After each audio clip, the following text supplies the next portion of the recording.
वाहिगुरू जी का खालसा वाहिगुरू जी की फतेह। अस्सलाम वालेकुम आदाब बर्स मैं हाँ तुहाडी होस्ट अनिल मकौर ते मैं टीवी 84 ਦੇ ਸਾਰੇ ਦਰਸ਼ਕਾਂ ਤੇ ਸਰੋਤਿਆਂ ਨੂੰ ਜੀ ਆਇਆਂ ਕਰਦੀ ਹਾਂ ਪ੍ਰੋਗਰਾਮ ਸੱਚੋ ਸੱਚ ਵਿੱਚ ਜਿਹੜੇ ਇਸ ਪ੍ਰੋਗਰਾਮ ਨਾਲ ਦੇਸ਼ਾਂ ਵਿਦੇਸ਼ਾਂ ਤੋਂ ਜੁੜ ਚੁੱਕੇ ਨੇ। ਖਾਲਸਾ ਅਫੇਅਰ ਸੈਂਟਰ ਦੇ ਸੰਚਾਲਕ ਡਾਕਟਰ ਅਮਨਜੀਤ ਸਿੰਘ ਜੀ ਸਟੂਡੀਓ 'ਚ ਮੇਰੇ ਨਾਲ ਸ਼ਾਮਲ ਨੇ। ਉਹਨਾਂ ਨਾਲ ਗੱਲਬਾਤ ਕਰਕੇ ਅੱਜ ਦੇ ਅਹਿਮ ਇਸ਼ੂਜ਼ ਉੱਪਰ ਉਹਨਾਂ ਤੋਂ ਉਹਨਾਂ ਦਾ ਤਜ਼ੀਆ ਜਾਣਦੇ ਹਾਂ। ਜੀ ਡਾਕਟਰ ਸਾਹਿਬ ਵਾਹਿਗੁਰੂ ਜੀ ਕਾ ਖਾਲਸਾ ਵਾਹਿਗੁਰੂ ਜੀ ਕੀ ਫਤਿਹ।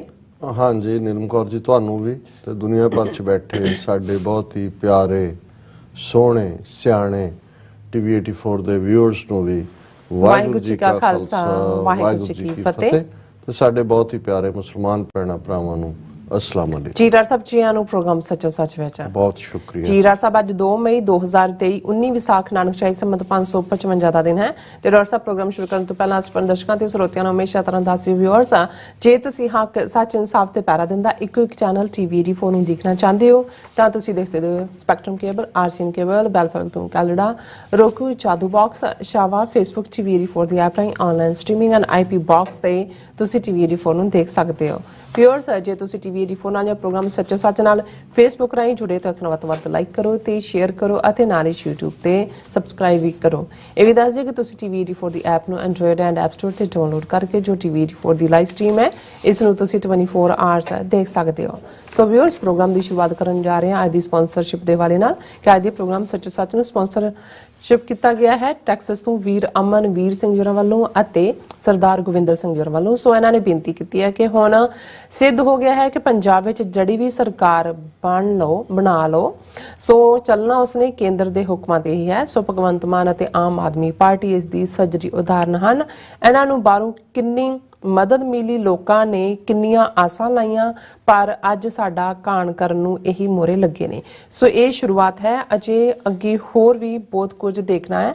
ਜੇ ਸੰਭਲ ਜਾਈਏ ਤਾਂ ਚੰਗੇ ਰਹਾਂਗੇ ਪਾਤਸ਼ਾਹੀ ਦਾਵਾ ਹੀ ਸਾਡੀ ਜਿਹੜਾ ਮਕਸਦ ਹੈਗਾ ਸਾਡਾ।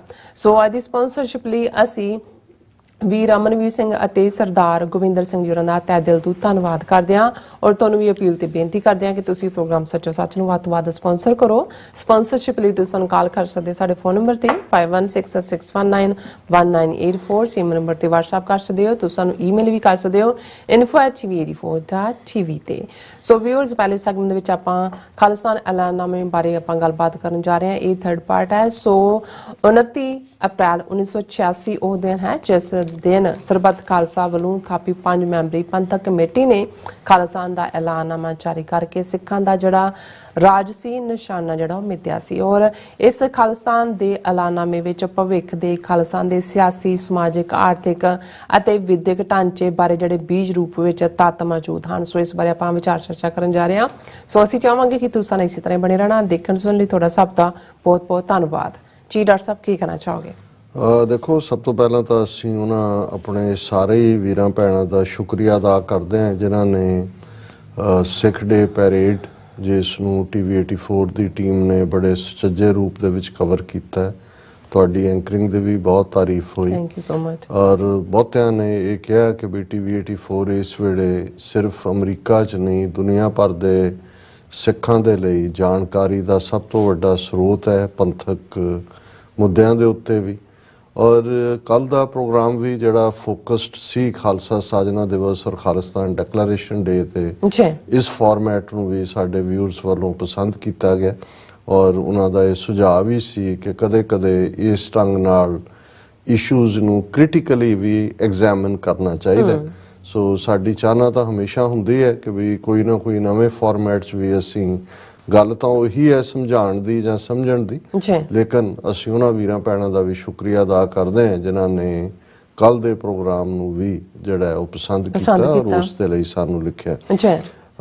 अज दे प्रोग्राम नूं स्पॉन्सर साडे वीर अमनवीर सिंह वीर गोविंदर सिंह होरां ने जिहड़े डालस टैक्सस च बेस्ड ने उन्हां वल्लों कीता गया। और ये भी असीं दस दईए कि साडे टीवी 84 दे फाउंडर डॉक्टर रंजीत सिंह जिन्होंने साथों विछड़े हैं जून के दूसरे हफ्ते आलमोस्ट 1 साल हो जाना है उन्हां दी याद विच डालस दे विच फ्राइडे जिहड़ा कमिंग है हुण तो 2-3 दिन बाद अखंड पाठ साहब रखा जा रहा है। ऐतवार उसका भोग होएगा और उस दे नाल क्योंकि टीवी 84 उन्हां दी लैगेसी है इहदे कोई शक नहीं है ਕਿ ਉਹਨਾਂ ਦੇ ਜਾਣ ਤੋਂ ਬਾਅਦ ਸਾਡੇ ਲਈ ਤਾਂ ਇਵੇਂ ਹੀ ਹੈ ਜਿਵੇਂ ਸਾਡੇ ਵਜੂਦ ਦਾ ਇੱਕ ਹਿੱਸਾ ਡਿੱਗ ਪਿਆ ਹੋਏ। ਲੇਕਿਨ ਅਸੀਂ ਜਿਸ ਸੁਪਨੇ ਨੂੰ ਲੈ ਕੇ ਕੌਮ ਦੀ ਖਿਦਮਤ ਦੇ ਇਸ ਚੈਨਲ ਨੂੰ ਲੈ ਕੇ ਜਿਹੜਾ ਖਾਸ ਤੌਰ ਤੇ ਜਾਣਕਾਰੀ ਦੇ ਲਈ ਜਿਸ ਨੇ ਇੱਕ ਆਪਣੀ ਮਹੱਤਵਪੂਰਨ ਭੂਮਿਕਾ ਨਿਭਾਈ ਹੈ ਇਹਨਾਂ 11 ਸਾਲਾਂ 'ਚ, ਇਹਦੇ 'ਚ ਡਾਕਟਰ ਸਾਹਿਬ ਦੀ ਬਹੁਤ ਵੱਡੀ ਦੇਣ ਹੈ। ਉਹਨਾਂ ਦੀ ਚਿੰਤਾ ਵੀ ਔਰ ਜਿਸ ਅੰਦਾਜ਼ 'ਚ ਦਿਨ ਰਾਤ ਜੇ ਉਹਨਾਂ ਨੂੰ ਕੋਈ ਖਾਬ ਖਿਆਲ ਸੀ ਤੇ ਇਹੀ ਸੀ ਕਿ TV 84 ਨੂੰ ਕਿਵੇਂ ਅੱਗੇ ਲੈ ਕੇ ਜਾਈਏ। ਔਰ ਸਾਡੇ ਵੀਰਾਂ ਵੱਲੋਂ ਉੱਥੇ ਇਹ ਐਫਰਟ ਵੀ ਕੀਤਾ ਜਾ ਰਿਹਾ ਹੈ ਕਿ TV 84 ਦੇ ਲਈ ਉਹ ਇੱਕ ਫੰਡ ਰੇਜ਼ਿੰਗ ਵੀ ਕਰਨਗੇ ਔਰ ਉਸ ਦੇ ਵਿੱਚ ਮੋਹਰੀ ਭੂਮਿਕਾ ਅਮਰਵੀਰ ਸਿੰਘ, ਵੀਰ ਗੋਵਿੰਦਰ ਸਿੰਘ ਨਿਭਾਉਂਦੇ ਨੇ ਹਮੇਸ਼ਾ। ਉਹਨਾਂ ਦਾ ਇਹ ਕਹਿਣਾ ਹੈ ਕਿ ਵੀ ਇਹ ਵੀ ਸਾਡੇ ਲਈ ਡਾਕਟਰ ਰਣਜੀਤ ਸਿੰਘ ਦੀ ਯਾਦ ਨੂੰ ਹੀ ਅੱਗੇ ਤੋਰਨਾ ਹੈ ਜੇ ਅਸੀਂ TV 84 ਨੂੰ ਹੋਰ ਵੀ ਪੁਖਤਾ ਪੈਰਾਂ ਦੇ ਉੱਤੇ ਜਾਂ ਪੁਖਤਾ ਬੁਨਿਆਦਾਂ ਦੇ ਉੱਤੇ ਖੜਾ ਕਰ ਸਕੀਏ। ਜਿਹੜਾ ਮੈਸੇਜ ਵੀ ਉਹਨਾਂ ਨੇ ਦਿੱਤਾ ਹੈ, ਕਿਉਂਕਿ ਦੋਵੇਂ ਹੀ ਬੜੇ ਸੁਲਝੇ ਹੋਏ ਵੀਰ ਨੇ, ਵੀਰ ਗੋਬਿੰਦਰ ਸਿੰਘ ਹੋਰੀ ਤਾਂ ਇੱਥੇ ਡਾਕਟਰ ਰਣਜੀਤ ਸਿੰਘ ਨਾਲ ਜਿਵੇਂ ਉਹਨਾਂ ਦਾ ਇਹੀ ਨਹੀਂ ਕਿ ਭਾਈ ਉਹਨਾਂ ਦਾ ਕਾਰੋਬਾਰੀ ਸਿਲਸਿਲਾ ਸੀ, ਲੇਕਿਨ ਭਰਾਵਾਂ ਵਾਂਗ ਔਰ ਇੱਕ ਦੂਜੇ ਦੇ ਜਿਹਨੂੰ ਤੁਸੀਂ ਦਿਲਾਂ ਦਾ ਮਹਿਰਮ ਕਹਿੰਦੇ ਹੋ ਉਵੇਂ ਹੁੰਦਾ। ਔਰ ਹੁਣ ਵੀ ਜਦੋਂ ਵੀਰ ਗੋਬਿੰਦਰ ਸਿੰਘ ਡਾਕਟਰ ਸਾਹਿਬ ਦਾ ਮੈਂਸ਼ਨ ਕਰਦੇ ਨੇ ਤਾਂ 1 ਮਿੰਟ ਜਿਹੜਾ ਹੈ ਉਹ ਫੋਨ ਤੇ ਚੁੱਪੀ ਹੋ ਜਾਂਦੀ ਹੈ, ਉਹ ਡੁਸਕਰੇ ਹੁੰਦੇ ਨੇ। ਔਰ ਉਹਨਾਂ ਦਾ ਹਮੇਸ਼ਾ ਇਹ ਕਹਿਣਾ ਹੈ ਕਿ ਭਾਈ ਅਸੀਂ ਉਸ ਯਾਰ ਦੀ ਯਾਦ ਨੂੰ ਹਮੇਸ਼ਾ ਜ਼ਿੰਦਾ ਰੱਖਾਂਗੇ। ਔਰ ਇਸੇ ਤਰ੍ਹਾਂ ਵੀਰ ਅਮਨਵੀਰ ਸਿੰਘ ਨੌਜਵਾਨ ਨੇ, ਫੁੱਲ ਆਫ ਐਨਰਜੀ, ਉਹ ਬਿਲਕੁਲ ਅੱਗੇ ਆ ਕੇ ਸ਼ੌਹਰਤ ਦੀ ਭੁੱਖ ਤੋਂ ਬਿਲਕੁਲ ਆਪਣੇ ਬੇਨਿਆਜ਼ੀ ਹੈ ਉਹਨਾਂ 'ਚ। ਔਰ ਉਹਨਾਂ ਨੂੰ ਜਿਹੜਾ ਇਹੀ ਹੈ ਕਿ ਕੌਮ ਦੀ ਗੱਲ ਅੱਗੇ ਤੁਰੇ ਔਰ ਬਹੁਤ ਮਿਹਨਤ ਕਰਦੇ ਨੇ, ਸਾਰੇ ਕਿਰਤੀ ਵੀਰ ਨੇ। ਔਰ ਜੋ ਪੰਜਾਬ ਦੇ ਵਿੱਚ 18 ਮਾਰਚ ਤੋਂ ਚੱਲ ਰਿਹਾ ਹੈ, ਨਜ਼ਰ ਤਾਂ ਪਹਿਲਾਂ ਹੀ ਭਗਵੰਤ ਮਾਨ ਦੀ ਸਰਕਾਰ ਬਣਦਿਆਂ ਹੀ ਨਜ਼ਰ ਆ ਗਿਆ ਸੀ ਕਿ ਬਹੁਤਿਆਂ ਨੂੰ ਕਿ ਭਾਈ ਇਹ ਕੀ ਹੈ। ਜਦੋਂ 6 ਰਾਜ ਸਭਾ ਮੈਂਬਰਾਂ ਚੋਂ 4 ਜਿਹੜੇ ਨੇ ਉਹ ਨੌਨ ਪੰਜਾਬੀ ਜਿਹੜੇ ਨੇ ਪੈਸਾ ਲੈ ਕੇ ਰੱਖੇ ਗਏ, ਨੀਤੀਆਂ ਦਾ ਸਿਲਸਿਲਾ ਸ਼ੁਰੂ ਹੋਇਆ, ਬਿਆਨਬਾਜ਼ੀਆਂ।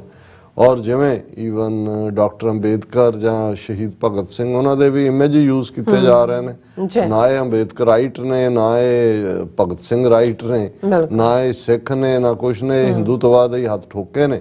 ਔਰ ਪਿਛਲੀਆਂ ਘਟਨਾਵਾਂ ਨੇ ਇਸ 1 ਸਾਲ ਦੇ ਵਿੱਚ ਇਹ ਸਾਬਤ ਕੀਤਾ ਹੈ ਕਿ ਭਾਈ ਇਹ ਉਵੇਂ ਹੀ ਜਿਵੇਂ ਕਾਂਗਰਸ ਦੇ ਜਾਂ ਅਕਾਲੀਆਂ ਦੇ ਵੀ ਜਿਹੜੇ ਥਾਪੇ ਹੋਏ 5 ਵਾਰ ਮੁੱਖ ਮੰਤਰੀ ਰਿਹਾ, ਬਾਦਲ ਵੀ ਦਿੱਲੀ ਦਰਬਾਰ ਦਾ ਸੂਬੇਦਾਰ ਸੀ, ਕੈਪਟਨ ਅਮਰਿੰਦਰ ਨੇ ਤਾਂ ਸਾਰੀਆਂ ਹੱਦਾਂ ਟੱਪ ਦਿੱਤੀਆਂ, ਉਹ ਤਾਂ ਸਿੱਧੇ ਤੌਰ ਦੇ ਉੱਤੇ ਹੀ ਹਿੰਦੂਤਵਾ ਦੇ ਏਜੰਡੇ ਤੇ ਸੀ। ਔਰ ਭਗਵੰਤ ਮਾਨ ਵੀ ਜਿਹੜਾ ਉਹ ਆਪਣੀ ਕੁਰਸੀ ਦੀ ਖਾਤਰ ਇਹਨੇ ਅਮਿਤ ਸ਼ਾਹ ਨਾਲ ਸਮਝੌਤਾ ਕੀਤਾ। ਔਰ ਉਸੇ ਦੇ ਥੱਲੇ ਹੀ ਜੋ ਅੱਜ ਪੰਜਾਬ ਦੇ ਵਿੱਚ ਕਹਿਰ ਢਾਇਆ ਜਾ ਰਿਹਾ ਹੈ ਸੈਂਟਰਲ ਏਜੰਸੀਆਂ ਵੱਲੋਂ, ਇਹਦੇ ਬਾਵਜੂਦ ਕਿ ਭਾਰਤੀ ਕਨਸਟੀਟਿਊਸ਼ਨ ਦੇ ਵਿੱਚ ਲਾ ਐਂਡ ਆਰਡਰ ਜਿਹੜੀ ਹੈ ਉਹ ਸਟੇਟ ਦੀ ਜ਼ਿੰਮੇਵਾਰੀ ਹੈ, ਇਹ ਸਟੇਟ ਦਾ ਪੋਰਟਫੋਲੀਓ ਹੈ, ਸੈਂਟਰ ਐਡਰੈਸ ਇਹਦੇ 'ਚ ਇੰਟਰਫੀਅਰ ਨਹੀਂ ਕਰ ਸਕਦਾ। ਪਰ ਉਹਨਾਂ ਨੇ ਜਿਸ ਅੰਦਾਜ਼ ਦੇ ਵਿੱਚ ਪੰਜਾਬ ਦੇ ਵਿੱਚ ਸਾਰੇ ਜ਼ਿਲ੍ਹਾ ਹੈੱਡਕੁਆਰਟਰ 'ਚ NIA ਦੇ ਦਫ਼ਤਰ, ਟਾਰਚਰ ਸੈਂਟਰ ਔਰ ਅਜੀਤ ਡੋਵਲ ਔਰ ਦਿਨਕਰ ਗੁਪਤਾ ਦੀ ਡਾਇਰੈਕਟ ਕਮਾਂਡ ਥੱਲੇ ਅਜੇ ਵੀ ਸਾਡੇ ਕੋਲ ਖਬਰਾਂ ਆ ਰਹੀਆਂ ਨੇ ਪਰਿਵਾਰਾਂ ਨੂੰ ਚੁੱਕਿਆ ਜਾ ਰਿਹਾ, ਹਰਾਸ ਕੀਤਾ ਜਾ ਰਿਹਾ। ਔਰ ਈਵਨ ਜਿਹੜੇ ਬਾਹਰ ਐਕਟਿਵ ਸੀ ਔਰ ਉਹਨਾਂ ਦਾ ਪੰਜਾਬ ਦੇ ਵਿੱਚ ਕੋਈ ਮੈਂਬਰ ਐਕਟਿਵ ਨਹੀਂ ਵੀ ਸੀ ਵਾਰਿਸ ਪੰਜਾਬ ਦੇ ਜਥੇਬੰਦੀ 'ਚ, ਉਹਨਾਂ ਘਰਾਂ ਦੇ ਵਿੱਚੋਂ ਵੀ ਬੀਬੀਆਂ ਨੂੰ, ਦੂਸਰਿਆਂ ਨੂੰ ਥਾਣਿਆਂ 'ਚ ਲਿਜਾ ਕੇ ਔਰ ਫੇਸਬੁੱਕ ਰਾਹੀਂ ਦੂਸਰੇ ਇਧਰ ਜਿਹੜਾ ਉਹ ਕਮਿਊਨੀਕੇਟ ਕਰਵਾ ਕੇ ਤੁਸੀਂ ਦੇਖੋਗੇ ਕਿ ਬਹੁਤ ਸਾਰੀ ਚੁੱਪੀ ਛਾਈ ਹੋਈ ਹੈ। ਉਹਦਾ ਇੱਕ ਕਾਰਨ ਇਹ ਵੀ ਹੈ ਵੀ ਉਹਨਾਂ ਤੋਂ ਇਹ ਪ੍ਰੋਮਿਸ ਲਿਆ ਗਿਆ ਕਿ ਭਾਈ ਤੁਹਾਡੇ ਜਿਹੜੇ ਬਾਹਰ ਬੈਠੇ ਨੇ ਉਹ ਹੁਣ ਕੋਈ ਐਕਟੀਵਿਟੀ ਨਹੀਂ ਕਰਨਗੇ। ਔਰ ਇਹਦੇ 'ਚ ਕੋਈ ਸ਼ੱਕ ਨਹੀਂ ਹੈ, ਅਸੀਂ ਸਾਰੇ ਪਰਿਵਾਰਾਂ ਵਾਲੇ ਆ। ਜਦੋਂ ਬੱਚੀਆਂ ਦਾ, ਮਾਵਾਂ ਦਾ ਔਰ ਉਹ ਆਨਰ ਆਉਂਦਾ ਹੈ ਸਾਹਮਣੇ, ਫਿਰ ਵੱਡੇ ਵੱਡੇ ਜਿਹੜੇ ਨੇ ਉਹ ਡੋਲ ਜਾਂਦੇ ਨੇ। ਬਹੁਤ ਥੋੜੇ ਹੁੰਦੇ ਨੇ ਜਿਹੜੇ ਕਹਿਣ ਕਿ ਭਾਈ ਨਹੀਂ ਜੋ ਮਰਜ਼ੀ ਵਾਪਰ ਜਾਏ ਅਸੀਂ ਇਸ ਰਸਤੇ ਤੋਂ ਨਹੀਂ ਹਟਣਾ। ਕਈਆਂ ਦੀ ਐਡਵਾਈਸ ਵੀ ਹੁੰਦੀ ਹੈ ਜੀ ਚਲੋ ਥੋੜੀ ਦੇਰ ਲਈ ਲੋ ਲਾਈ ਕਰੋ। ਸੋ ਉਹਨਾਂ ਨੇ ਬਿਲਕੁਲ ਠੀਕ ਕਿਹਾ ਕਿ ਭਾਈ ਜਿਹੜਾ ਸਾਡੀ ਇੱਕੋ ਇੱਕ ਮੰਗ ਹੋਣੀ ਚਾਹੀਦੀ ਹੈ, ਇਸ ਤੇ ਹੀ ਫੋਕਸ ਹੋਣਾ ਚਾਹੀਦਾ ਹੈ, ਪਾਤਸ਼ਾਹੀ ਦਾਵਾ। ਇਹੀ ਸਾਡਾ ਅਲਟੀਮੇਟ ਸੋਲੂਸ਼ਨ ਵੀ ਹੈ। ਬਾਕੀ ਅਸੀਂ ਜੋ ਮਰਜ਼ੀ ਕਰੀਏ, ਕੋਈ ਚੀਜ਼ ਉਹਦੇ ਚੋਂ ਜਿਹੜੀ ਹੈ ਲੱਭਣ ਦੀ ਕੋਸ਼ਿਸ਼ ਕਰੀਏ, ਕੋਈ ਦੂਜਾ ਕਰੀਏ, ਇਸ ਚੋਂ ਕੁਝ ਵੀ ਹੋਣ ਵਾਲਾ ਨਹੀਂ ਹੈ।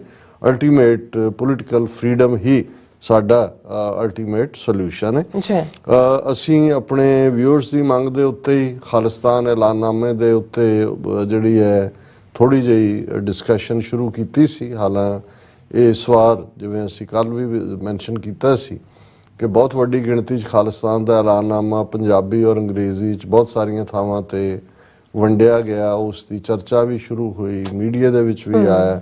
ਸ਼ਾਇਦ ਇਹਨਾਂ ਸਾਰੇ 37 ਵਰ੍ਹਿਆਂ 'ਚ ਜਦੋਂ ਤੋਂ ਖਾਲਿਸਤਾਨ ਦੀ ਡੈਕਲੇਰੇਸ਼ਨ ਹੋਈ ਹੈ ਪਹਿਲਾ ਮੌਕਾ ਹੈ ਕਿ ਇਸ ਦੇ ਉੱਤੇ ਬੜੀ ਬ੍ਰੌਡ ਡਿਸਕਸ਼ਨ ਹੋ ਰਹੀ ਹੈ। ਕਿਉਂਕਿ ਜਦੋਂ ਅਸੀਂ ਕਹਿੰਦੇ ਹਾਂ ਵੀ ਬੀਜ ਰੂਪ 'ਚ ਇਹਦੇ 'ਚ ਸਭ ਕੁਝ ਹੈ ਤੇ ਬੀਜ ਨੇ ਕਿਵੇਂ ਰੁੱਖ ਬਣਨਾ ਹੈ ਤੇ ਉਸ ਰੁੱਖ ਨਾਲ ਕਿਵੇਂ ਆਜ਼ਾਦੀ ਦਾ ਜਿਹੜਾ ਮਿੱਠਾ ਫਲ ਹੈ ਉਸ ਨੇ ਲੱਗਣਾ ਹੈ, ਇਹ ਉਸ ਬੀਜ ਦੀ ਕੁਆਲਿਟੀ ਤੇ ਹੀ ਡਿਪੈਂਡ ਕਰਦਾ ਹੁੰਦਾ ਹੈ। ਬੀਜ ਤਾਂ ਬੀਜਿਆ ਗਿਆ ਔਰ ਬੀਜ ਰੂਪ ਦੇ ਵਿੱਚ ਇਹ ਸਭ ਕੁਝ ਮੌਜੂਦ ਹੈ ਔਰ ਅਸੀਂ ਸਮਾਜਿਕ ਢਾਂਚੇ ਦੇ ਉੱਤੇ ਜਿਹੜਾ ਐਲਾਨਨਾਮੇ ਦਾ ਜਿਹੜਾ ਐਲਾਨ ਸੀ ਉਸ ਦੇ ਉੱਤੇ ਗੱਲ ਸ਼ੁਰੂ ਕੀਤੀ ਸੀ ਔਰ ਇਹ ਮੁੱਕਿਆ ਨਹੀਂ ਸੀ ਪੂਰਾ। ਮੈਂ ਉੱਥੋਂ ਹੀ ਸ਼ੁਰੂ ਕਰਦਾ ਅੱਗੇ ਕਿ ਖਾਲਿਸਤਾਨ ਦੀ ਪਾਲਿਸੀ ਗੁਰੂ ਆਸ਼ੇ ਮੁਤਾਬਕ ਸਰਬੱਤ ਦਾ ਭਲਾ ਮੰਗਣਾ, ਸੱਭਿਆਚਾਰਕ ਜੀਵਨ ਨੂੰ ਉਤਸ਼ਾਹਿਤ ਕਰਨਾ ਅਤੇ ਮਨੁੱਖੀ ਏਕਤਾ ਅਤੇ ਸਹਿਯੋਗ ਦੀ ਭਾਵਨਾ ਨੂੰ ਬੜਾਵਾ ਦੇਣਾ ਹੋਏਗਾ। ਮਨੁੱਖਤਾ ਦੀਆਂ ਵੰਡੀਆਂ ਜਿਵੇਂ ਕਿ ਜ਼ਾਤ-ਪਾਤ, ਛੂਤ-ਛਾਤ, ਨੀਚ-ਊਚ, ਸ਼ਹਿਰੀ ਅਤੇ ਪੇਂਡੂ, ਕਾਲੇ ਤੇ ਗੋਰੇ ਆਦਿ ਬਨੌਟੀ ਵੰਡੀਆਂ ਨਹੀਂ ਪੈਣ ਦਿੱਤੀਆਂ ਜਾਣਗੀਆਂ ਅਤੇ ਇਹਨਾਂ ਦਾ ਖਾਤਮਾ ਰਾਜਸੀ ਸ਼ਕਤੀ ਵਰਤ ਕੇ ਕੀਤਾ ਜਾਏਗਾ। ਇਸੇ ਤਰ੍ਹਾਂ ਬਾਕੀ ਹਾਨੀਕਾਰਕ ਅਤੇ ਦੁਖਦਾਈ ਸਮਾਜਕ ਅਨਬਰਾਬਰੀ ਵਾਲੀਆਂ ਕੁਰੀਤੀਆਂ, ਸਿੰਘਾਂ ਅਤੇ ਸਿੰਘਣੀਆਂ ਦੇ ਹੱਕਾਂ ਵਿੱਚ ਫਰਕ ਅਤੇ ਅਨਬਰਾਬਰੀ ਵੀ ਰਾਜਸੀ ਸ਼ਕਤੀ ਦੀ ਵਰਤੋਂ ਦੁਆਰਾ ਖਤਮ ਕੀਤੀ ਜਾਏਗੀ। ਇਹ ਬੜਾ ਅਹਿਮ ਹੈ ਕਿ ਜਿਹੜੀ ਪਾਲਿਸੀ ਹੋਏਗੀ ਸਾਡੀ ਸੋਸ਼ਲ ਦਾਇਰਾ ਕਾਰ 'ਚ ਉਹ ਸਾਰਿਆਂ ਦਾ ਭਲਾ, ਸਰਬੱਤ ਦਾ ਭਲਾ ਤੇ ਆਧਾਰਿਤ ਹੋਏਗੀ। ਔਰ ਬਹੁਤ ਵਾਰ ਜਦੋਂ ਇਹਨੂੰ ਇੱਕ ਕੱਟੜਵਾਦੀ ਥਿਓਕ੍ਰੈਟਿਕ ਸਟੇਟ ਜਾਂ ਮਜ਼ਹਬੀ ਸਟੇਟ ਦੇ ਤੌਰ ਤੇ ਵੀ ਕਈਆਂ ਵੱਲੋਂ ਪ੍ਰਚਾਰਿਆ ਜਾਂਦਾ ਹੈ, ਜਦੋਂ ਇਹ ਕਿਹਾ ਜਾਂਦਾ ਹੈ ਕਿ ਇਸ ਸੱਭਿਆਚਾਰਕ ਜੀਵਨ ਨੂੰ ਉਤਸ਼ਾਹਿਤ ਕਰਨਾ, ਕਿ ਤਹਿਜ਼ੀਬੀ ਵੈਲਿਊਜ਼, ਸੱਭਿਆਚਾਰ ਕਲਚਰ ਹੁੰਦਾ ਹੈ ਕਿ ਵੀ ਇਹਦਾ ਮਤਲਬ ਜਿਹੜਾ ਹੈ ਕਿ ਧਰਮ ਸਾਡਾ ਕੋਈ ਆਪਣੇ ਕਲਚਰ ਦੇ ਖਿਲਾਫ ਨਹੀਂ ਹੈ, ਪਰ ਕਲਚਰ ਉਹ ਨਹੀਂ ਹੈ ਜੋ ਲੱਚਰਪੁਣੇ ਦੇ ਨਾਂ ਥੱਲੇ ਜਾਂ ਕੰਜਰਪੁਣਾ ਜੋ ਦਿਖਾਇਆ ਜਾਂਦਾ ਹੈ ਤੇ ਉਹਨੂੰ ਪੰਜਾਬੀ ਕਲਚਰ ਕਿਹਾ ਜਾਂਦਾ ਹੈ। ਸੋ ਜਿਹੜਾ ਸੱਭਿਆ ਦਾ ਮਤਲਬ ਹੀ ਕਲਚਰ ਹੁੰਦਾ, ਕਲਚਰ ਦਾ ਮਤਲਬ ਹੀ ਸੱਭਿਆ ਹੁੰਦਾ ਕਿ ਭਾਈ ਇੱਕ ਤਹਿਜ਼ੀਬ ਸ਼ੁਦਾ, ਇੱਕ ਸ਼ਾਇਸਤਗੀ ਵਾਲੀ ਜਿਹੜੀਆਂ ਵੈਲਿਊ ਸਿਸਟਮ ਹੈ ਔਰ ਉਸ ਦੇ ਨਾਲ ਮਨੁੱਖੀ ਏਕਤਾ ਕਿ ਇਨਸਾਨ ਦਾ ਇਨਸਾਨ ਨਾਲ ਪਿਆਰ, ਉਸ ਨੂੰ ਬੜਾਵਾ ਦੇਣਾ, ਇਹਨਾਂ ਵੈਲਿਊਜ਼ ਨੂੰ ਇਨਕਰੇਜ ਕਰਨਾ ਹੋਵੇਗਾ। ਔਰ ਜਿਹੜੀਆਂ ਡਿਵੀਜ਼ਨਸ ਬ੍ਰਾਹਮਣਵਾਦ ਰਾਹੀਂ ਜਾਂ ਅਦਰਵਾਈਜ਼ ਇਨਸਾਨੀ ਨਫ਼ਰਤ ਰਾਹੀਂ ਇੱਕ ਦੂਸਰੇ 'ਚ ਪਾਈਆਂ ਹੋਈਆਂ ਨੇ ਉਹਨਾਂ ਨੂੰ ਖਤਮ ਕਰਨਾ, ਜਿਨ੍ਹਾਂ 'ਚ ਜ਼ਾਤ-ਪਾਤ ਦਾ ਖਾਸ ਜ਼ਿਕਰ ਹੈ। ਔਰ ਅੱਜ ਸਾਡੇ ਵੀਰ ਇੱਕ ਸਿਐਟਲ ਤੋਂ ਜਿਨ੍ਹਾਂ ਨੇ ਲਿਖਿਆ ਵੀ ਹੈ ਇਸ ਬਾਰੇ, ਉਹ ਵੀ ਅਸੀਂ ਜ਼ਿਕਰ ਕਰਾਂਗੇ ਕਿ ਭਾਈ ਇਹ ਜ਼ਾਤ-ਪਾਤ ਦਾ ਕੋਡ 5.5 ਸਦੀਆਂ 555 ਸਾਲ ਗੁਰੂ ਨਾਨਕ ਸਾਹਿਬ ਦੇ ਪ੍ਰਕਾਸ਼ਮਾਨ ਹੋਇਆ ਹੋ ਗਏ ਨੇ, ਪਰ ਅੱਜ ਵੀ ਸਾਡੇ ਸਮਾਜਿਕ ਦਾਇਰਾਕਾਰ ਦੇ ਵਿੱਚ। ਪਰ ਇਹ ਇੱਕ ਬੜੀ ਅਹਿਮੀਅਤ ਦੀ ਗੱਲ ਸੀ ਕਿ ਉਹ ਜ਼ਾਤ-ਪਾਤ ਹੋਏ, ਛੂਤ-ਛਾਤ ਹੋਏ, ਇਹਦਾ ਖਾਤਮਾ ਸਿਆਸੀ ਪਾਵਰ ਵਰਤ ਕੇ ਕਰਨ ਦੀ ਗੱਲ ਵੀ ਖਾਲਿਸਤਾਨ ਐਲਾਨਨਾਮੇ ਦੇ ਵਿੱਚ ਉਸ ਦਾ ਹਿੱਸਾ ਹੈ। ਇਸੇ ਤਰ੍ਹਾਂ ਸ਼ਹਿਰੀ ਤੇ ਪੇਂਡੂ, ਅਕਸਰ ਅਸੀਂ ਦੇਖਦੇ ਹਾਂ ਕਿ ਜਿਹੜੇ ਸ਼ਹਿਰੀ ਸੱਭਿਆਚਾਰ ਵਾਲੇ ਨੇ ਉਹ ਪੇਂਡੂਆਂ ਨੂੰ ਬੈਕਵਰਡ, ਪਿਛੜੇ ਹੋਏ, ਉਹਨਾਂ ਦੇ ਪਹਿਰਾਵੇ ਦੇ ਉੱਤੇ ਤੰਜ਼, ਉਹਨਾਂ ਦੀ ਬੋਲੀ ਤੇ ਤੰਜ਼ ਔਰ ਆਪਣੀ ਬਨਾਵਟੀ ਜਿਹੇ ਲਾਈਫ ਸਟਾਈਲ ਦੇ ਥੱਲੇ ਇੱਕ ਚੰਡੀਗੜ੍ਹ ਐਲੀਟ ਕਲਚਰ ਹੈ ਰਾਜਧਾਨੀਆਂ ਦਾ, ਉਹ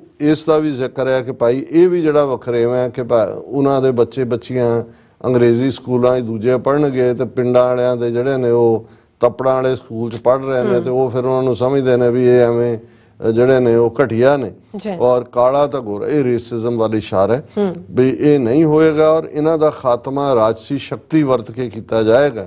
ਇਸੇ ਤਰ੍ਹਾਂ ਬਾਕੀ ਜਿਹੜੀਆਂ ਵੀ ਇਨਇਕੁਐਲਿਟੀ ਹੈ ਮੈਨ ਵਿਮਨ ਰਾਈਟਸ ਦੇ ਵਿੱਚ, ਸਿੰਘਾਂ ਸਿੰਘਣੀਆਂ ਦੇ ਹੱਕਾਂ 'ਚ, ਉਹਨਾਂ ਨੂੰ ਵੀ ਕਾਨੂੰਨੀ ਜਿਹੜਾ ਸਿਆਸੀ ਤਾਕਤ ਵਰਤ ਕੇ ਕਾਨੂੰਨੀ ਤੌਰ ਦੇ ਉੱਤੇ ਇਹਨੂੰ ਖਤਮ ਕੀਤਾ ਜਾਏਗਾ। ਖਾਲਿਸਤਾਨ ਆਪਣੇ ਗੁਆਂਢੀ ਦੇਸ਼ਾਂ ਨਾਲ ਖੁਸ਼ਗਵਾਰ ਸੰਬੰਧ ਬਣਾਉਣ ਨੂੰ ਪਹਿਲ ਦੇਵੇਗਾ ਕਿ ਇੰਡੀਆ ਵਾਂਗ ਜਿਹੜਾ ਲੜਾਈ ਕਰ ਰਿਹਾ ਹੈ ਪਾਕਿਸਤਾਨ ਨਾਲ 3 ਜੰਗਾਂ, ਸ਼੍ਰੀਲੰਕਾ 'ਚ ਇੰਟਰਫੀਅਰ ਕਰਕੇ ਕੀ ਕੀਤਾ, ਪਾਕਿਸਤਾਨ ਤੋੜ ਕੇ ਬੰਗਲਾਦੇਸ਼ ਬਣਾਇਆ, ਮਾਲਦੀਵ 'ਚ ਅੱਜ ਕੱਲ੍ਹ ਫਿਰ ਚੱਲ ਰਿਹਾ, ਨੇਪਾਲ ਦੇ ਵਿੱਚ ਕਿਵੇਂ ਉਹਨਾਂ ਦੀ ਬਲੌਕੇਡ ਕੀਤੀ। ਜਿਹੜੀ ਖਾਲਿਸਤਾਨ ਦੀ ਨੀਤੀ ਹੋਏਗੀ ਉਹ ਆਪਣੇ ਗੁਆਂਢੀ ਦੇਸ਼ਾਂ ਦੇ ਨਾਲ ਖੁਸ਼ਗਵਾਰ ਸੰਬੰਧਾਂ ਨੂੰ ਬਣਾਉਣਾ। ਖਾਲਿਸਤਾਨ ਕਮਾਂਡੋ ਫੋਰਸ ਜਿਸ ਦੇ ਕਮਾਂਡਰ ਇਨ ਚੀਫ ਜਨਰਲ ਹਰੀ ਸਿੰਘ ਹਨ, ਇਹ ਫੋਰਸ ਖਾਲਿਸਤਾਨ ਦੀ ਆਉਣ ਵਾਲੀ ਡਿਫੈਂਸ ਆਰਗੇਨਾਈਜੇਸ਼ਨ ਦੇ ਬਿੰਦੂ ਨਿਊਕਲੀਅਸ ਦਾ ਕੰਮ ਕਰੇਗੀ। ਜਦੋਂ ਖਾਲਿਸਤਾਨ ਦਾ ਐਲਾਨਨਾਮਾ ਹੋਇਆ ਉਸ ਵੇਲੇ ਮੁੱਖ ਤੌਰ ਤੇ ਜਿਹੜੀ ਜੁਝਾਰੂ ਜਥੇਬੰਦੀ ਐਕਟਿਵ ਸੀ ਖਾਲਿਸਤਾਨ ਕਮਾਂਡੋ ਫੋਰਸ, ਔਰ ਬੇਸ਼ੱਕ ਇਸ ਦੇ ਜਿਹੜੇ ਬਾਨੀ ਨੇ ਉਹਨਾਂ ਦਾ ਨਾਂ ਭਾਈ ਮਨਵੀਰ ਸਿੰਘ ਚਹੇੜੂ ਸੀ, ਚਹੇੜੂ ਉਹਨਾਂ ਦਾ ਪਿੰਡ ਹੈ ਮਨਵੀਰ ਸਿੰਘ, ਪਰ ਉਹਨਾਂ ਨੂੰ ਜਿਹੜਾ ਨਾਂ ਦਿੱਤਾ ਗਿਆ ਸੀ ਹਰੀ ਸਿੰਘ ਦਾ, ਜਨਰਲ ਹਰੀ ਸਿੰਘ ਨਲੂਏ ਦੇ ਨਾਂ ਤੇ। ਔਰ ਇਹਦੇ 'ਚ ਕੋਈ ਸ਼ੱਕ ਨਹੀਂ ਹੈ ਕਿ ਭਾਈ ਮਨਵੀਰ ਸਿੰਘ ਚਹੇੜੂ ਉਰਫ ਜਨਰਲ ਹਰੀ ਸਿੰਘ ਉਹਨਾਂ ਦੇ ਬਹੁਤ ਵੱਡੀਆਂ ਖਿਦਮਾਤ ਦਿੱਤੀਆਂ ਨੇ। ਉਹ 84 ਤੋਂ ਪਹਿਲਾਂ ਹੀ ਗੁਰੂ ਨਾਨਕ ਨਿਵਾਸ ਜਦੋਂ ਸੰਤ ਸਨ ਉਦੋਂ ਹੀ ਉਹਨਾਂ ਦੇ ਕੋਲ ਉਹ ਆ ਗਏ ਸੀ, ਔਰ ਉਹਨਾਂ ਨੇ ਖਾਲਿਸਤਾਨ ਕਮਾਂਡੋ ਫੋਰਸ ਸਾਡੀ ਉਹ ਫੋਰਸ ਹੈ ਜਿਹਨੇ ਬਹੁਤ ਬਹਾਦਰੀ ਦੇ ਨਾਲ, ਔਰ ਜਨਰਲ ਲਾਭ ਸਿੰਘ, ਭਾਈ ਹਰਜਿੰਦਰ ਸਿੰਘ ਜਿੰਦਾ, ਭਾਈ ਸੁਖਦੇਵ ਸਿੰਘ ਸੁੱਖਾ, ਇਹ ਸਾਰੇ ਹੀ ਖਾਲਿਸਤਾਨ ਕਮਾਂਡੋ ਫੋਰਸ ਦੇ ਲੈਫਟੀਨੈਂਟ ਜਨਰਲ ਔਰ ਦੂਸਰੇ ਸਨ ਜਿਨ੍ਹਾਂ ਨੇ ਬਹੁਤ ਖਿਦਮਾਤ ਕੀਤੀਆਂ। ਹੁਣ ਵੀ ਇਸ ਫੋਰਸ ਦੇ ਮੁਖੀ ਭਾਈ ਪਰਮਜੀਤ ਸਿੰਘ ਪੰਜਵੜ ਆਪਣੇ ਅੰਦਾਜ਼ ਦੇ ਵਿੱਚ ਸੇਵਾਵਾਂ ਨਿਭਾ ਰਹੇ ਨੇ। ਸੋ ਇਹ ਸੀ ਕਿ ਵੀ ਜਦੋਂ ਵੀ ਜਿਵੇਂ ਹੁਣ ਜੇ ਨੇਪਾਲ ਦੇ ਆਰਮਡ ਸਟਰਗਲ ਹੋਈ ਔਰ ਫ੍ਰੀ ਹੋਇਆ ਮੁਲਕ, ਤੇ ਫਿਰ ਜਿਹੜੇ ਉਹਨਾਂ ਦੇ ਕੀ ਕਮਾਂਡਰ ਸੀ ਜਿਵੇਂ ਪ੍ਰਚੰਡਾ ਵਰਗੇ ਲੋਕ ਜਿਹੜਾ ਹੁਣ ਉੱਥੇ ਪ੍ਰਾਈਮ ਮਿਨਿਸਟਰ ਹੈ, ਉਹਨਾਂ ਨੂੰ ਦਾ ਰੋਲ ਜਿਹੜਾ ਹੈ ਉਹ ਉਸ ਮਿਲੀਟੈਂਟ ਜਾਂ ਰਿਬੈਲੀਅਸ ਫੋਰਸ ਤੋਂ ਜਿਹੜਾ ਉਹ ਮਿਲਟਰੀ ਫੋਰਸ ਵਾਲਾ ਬਣਿਆ। ਸੋ ਇਹ ਇਸ ਲਿਹਾਜ਼ ਨਾਲ ਹੀ ਇਹ ਸੀ ਕਿ ਭਾਈ ਇਹ ਜਦੋਂ ਸਾਡੀ ਡਿਫੈਂਸ ਆਰਗੇਨਾਈਜੇਸ਼ਨ ਬਣੇਗੀ, ਜਦੋਂ ਸਾਡਾ ਮੁਲਕ ਹੋਏਗਾ, ਤੇ ਉਸ ਦੇ ਸੈਂਟਰ ਦੇ ਵਿੱਚ ਖਾਲਿਸਤਾਨ ਕਮਾਂਡੋ ਫੋਰਸ ਦਾ ਰੋਲ ਨਿਊਕਲੀਅਸ ਵਾਲਾ ਜਿਹੜਾ ਉਹ ਮੰਨਿਆ ਜਾਏਗਾ। ਹਿੰਦੁਸਤਾਨ ਭਾਰਤ ਵਿੱਚ ਪੰਜਾਬ ਤੋਂ ਬਾਹਰ ਰਹਿਣ ਵਾਲੇ ਸਿੱਖਾਂ ਨੂੰ ਖਾਲਿਸਤਾਨ ਵਿੱਚ ਆ ਕੇ ਵਸਣ ਦਾ ਸੱਦਾ ਦਿੱਤਾ ਜਾਂਦਾ ਹੈ ਤਾਂ ਜੋ ਉਹਨਾਂ ਨੂੰ ਨਵੰਬਰ 1984 ਦੇ ਘੱਲੂਘਾਰੇ ਵਾਂਗ ਕਿਸੇ ਹੋਰ ਮੁਸੀਬਤ ਦਾ ਸਾਹਮਣਾ ਨਾ ਕਰਨਾ ਪਵੇ। ਇਸ ਦੇ ਨਾਲ ਹੀ ਪੈਸੇ ਦੇ ਪੁੱਤਰ ਅਤੇ ਵਿਖੇ ਹੋਏ ਕੇਸਾਧਾਰੀ ਹਿੰਦੂਆਂ ਨੂੰ ਖਾਲਸਾ ਪੰਥ ਦੇ ਰਾਹ ਵਿੱਚ ਰੁਕਾਵਟ ਨਾ ਪਾਉਣ ਦਾ ਆਦੇਸ਼ ਦਿੱਤਾ ਜਾਂਦਾ ਹੈ।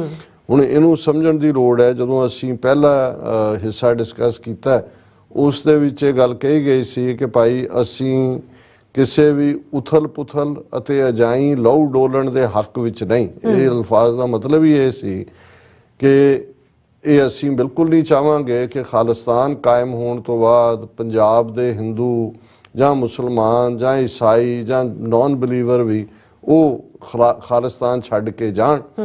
ਔਰ ਇਹੀ ਉਥਲ ਪੁਥਲ ਅਸੀਂ ਨਹੀਂ ਚਾਹੁੰਦੇ ਵੀ 47 ਵਾਲੀ ਕਹਾਣੀ ਨਾ ਵਾਪਰੇ। ਅਰੇ ਸਾਡਾ ਸੀ ਕਿ ਭਾਈ ਅਸੀਂ ਬੇਮਤਲਬ ਕਿਸੇ ਦਾ ਖੂਨ ਡੋਲਣ ਦੇ ਅਜਾਈ ਖੂਨ ਡੋਲਣ ਦੇ ਹੱਕ 'ਚ ਨਹੀਂ। ਸੋ ਉਥਲ ਪੁਥਲ ਲਫ਼ਜ਼ ਇਸੇ ਲਈ ਸੀ ਕਿ ਜਿਵੇਂ ਸਿੱਖ ਜਿੱਥੇ ਵਸਦੇ ਨੇ ਉਹ ਵਸਦੇ ਰਹਿਣਗੇ, ਪੰਜਾਬ ਦੇ ਵਿੱਚ ਜਿਹੜੀਆਂ ਦੂਸਰੀਆਂ ਕੌਮਾਂ ਵਸਦੀਆਂ ਨੇ ਉਵੇਂ ਹੀ ਵਸਦੀਆਂ ਰਹਿਣਗੇ।